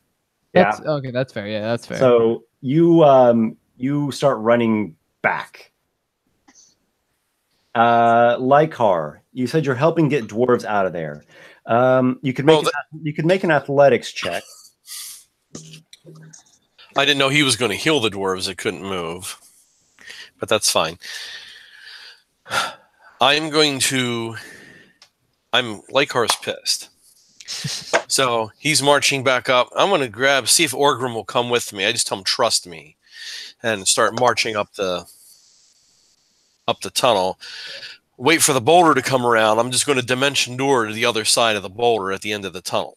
All right. So it's only because you said trust me. It's the trust me that got him through. So you've got Orgrim like by the scruff, and you've got a ready dimension door as this next boulder comes rumbling down. Yep. Okay. So Drake, you're at the top. You're like the first one right there. Mm-hmm. Make a dexterity saving throw. Okay. Oh boy. I'm going to use the restroom. I'll be right back. All right. Oh, that is not good. That is not good. So I just have a question, Esper. They reloaded this in like a round, a single round? They've got a team up there, and they've got they've got this set up. You see a cart. You've got there's a cart that's like open with boulder things set up. They've got this ramp plank. Okay, that makes more sense. Give me 1 second. They're like ready. They were ready and waiting for this. Okay. Oh, we didn't have this the first time we came through. Nope. All right, is this a safe throw or just straight check? Dexterity saving throw. Okay, good. So that gives me 10. I don't think that's going to do me any good. 10 is a failure, alas. Oh no. All right. How much damage am I taking? I'm going to go down the line here, see who would be next. I think Tenaruk would be next. Yep. Tenaruk will attempt to he brute forces. Like, he doesn't get out of the way. He's going to try and stop it. So, strength check. Okay, sure. Nope. You got an 11. All right. Yeah, so I can't roll above a 10 tonight, apparently. Maybe it's a really like not heavy boulder, and he just stops it. It's pretty heavy, but it's a high DC, and he's rolling low. He's a freaking orc ogre. Yeah. There's a reason why I ran the opposite direction when I heard incoming. All right, so let's see. Going down the line, who else do we have? We got Noxiqual, dexterity save. All right, and I didn't have time to react to the incoming. I take it. You're well, I was trying to have everyone do their turn and see what everyone wanted to do, and you were running up the tunnel. It sounds like you were dashing. I mean, yeah, but I mean, incoming happened. Whatever. I'm just gonna roll a dex. Save. At 20. Oh, woohoo! All right, success for half damage. Yep. Let's see, going down, we've got Kivish. All right, so I was hoping there might be the chance that I could have gotten myself and those dwarves a little bit further down out of the way, but no, I got out to start healing people who got hurt. Oh, okay. Right. Yeah. So, all right, are they still in the path of the thing? Yeah. It's not going to be pretty. And there's, let's see. I mean, there was a giant elk that could get in its way. Right? Oh my, like, if only. The giant elk would, like, stuff the entire tunnel, like... Exactly. Exactly. That's the entire point. Kivish, dexterity saving throw! Yeah, all right. Oh, quick thing. As I'm running back, like, past the dwarves, I was going to be like, just do what I did. Just keep... What a clown show. You gotta go forward. All right, yeah, no, sorry. Stone shape, unfortunately, only works on medium or smaller objects. So that would be not too effective in stopping this boulder. Anyway, he's going to say to the other dwarves, you should run and not get hit by this again. You should go back and away from here so this does not happen to you. And whoop, he's gonna knock his dice tower over and make a huge mess.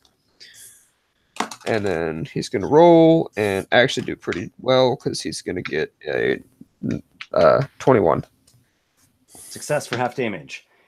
Ouch. Harley and the wounded but not knocked down, terribly wounded dwarves exit out the tunnel. Lykar, and you've got Orgrim with you. Yep. You're casting Dimension Door right before the boulder gets to you. Is that what I'm hearing? I'm gonna make it go as far as I can up You the get all tunnel. the way up. Yep. Yeah, as far as I can go. Okay, so you go all the way to the end of the tunnel Yeah, I tell him get ready to fight. And with then Orgrim. All right, so you're up there with Drake now. All right, so I'm gonna roll damage. Oh, I'm not looking forward to this. I hear lots of dice. Oh my! 31. Oh, Okay. jeez. I rolled high. Man. Still there. Well, Noxiqual takes half damage for that. Yep. Which is good. Oh, wait. Actually, most of you took. I think everyone took half damage 31. except for Yeah. Drake, right? Yeah, give me a second. I gotta do some math because I had that. Oh, I forgot I had inspiration for the other time. Oh, Do you want to use? Oh wait, you succeeded though. Yeah, no, for the other time. I was like, I should have used it before. It's fine. Oh yes. It's Not a big deal. The dwarves that were already wounded and on the ground, they are pulverized, broken. That's not bad. They are dead. It's what happens when they have a well-made. When I look back up to see them, I'm just gonna yell out up the cavern to everyone. All the dwarves are dead. not yet, they're not. Oh my. I agree with that statement, Lykar. Because I'm just powering through this. Like I'm getting to the top next turn. Well, they're not going to have another turn. I know. Is it safe to start coming back up the cavern now, or are they still dropping boulders? That's a lot of talking. There's gonna be some fireballing soon. Okay, so I am going to pause the game here. Yeah. This game's so interesting, though. I want to see. Time stop. Could you just let Lykar do one spell? Sorry. One spell, it'll end the combat, and then we don't have to pick up the combat. Yeah, one, we've made it like a little past time, and two, I need to like prepare the encounter in a very proper way. That's fair. We'll have a nice cliffhanger here, so that next time we'll be starting off like right in the intense stuff. Right, the action. You do realize, of course, this never ends well for Nick when we end in a combat. Yeah. Well, I'm out of this. I'm out of the bad situation right now. You think you are, but that's when the skeleton archer just pops up with his like pop initiative. up behind me. I'm gonna be like, He pops up behind you, hits you before you get to act, and you instantly die. thanks. Constitution save. They make a Constitution save. As long as if it's Harley, a dex save, I'm good to I go. have evasion. Woo, boulders. Well, thank you. As Next always. level, I get evasion. So Nice. Evasion's excellent. Yeah. Thank you guys so much. Yeah, that was awesome. that was a Well blast. played. Well played. All right. Well, I look forward to the next session quite a bit. And everyone who was following along on YouTube, thank you so much for being with us. See you in a couple weeks. See you in 2 weeks.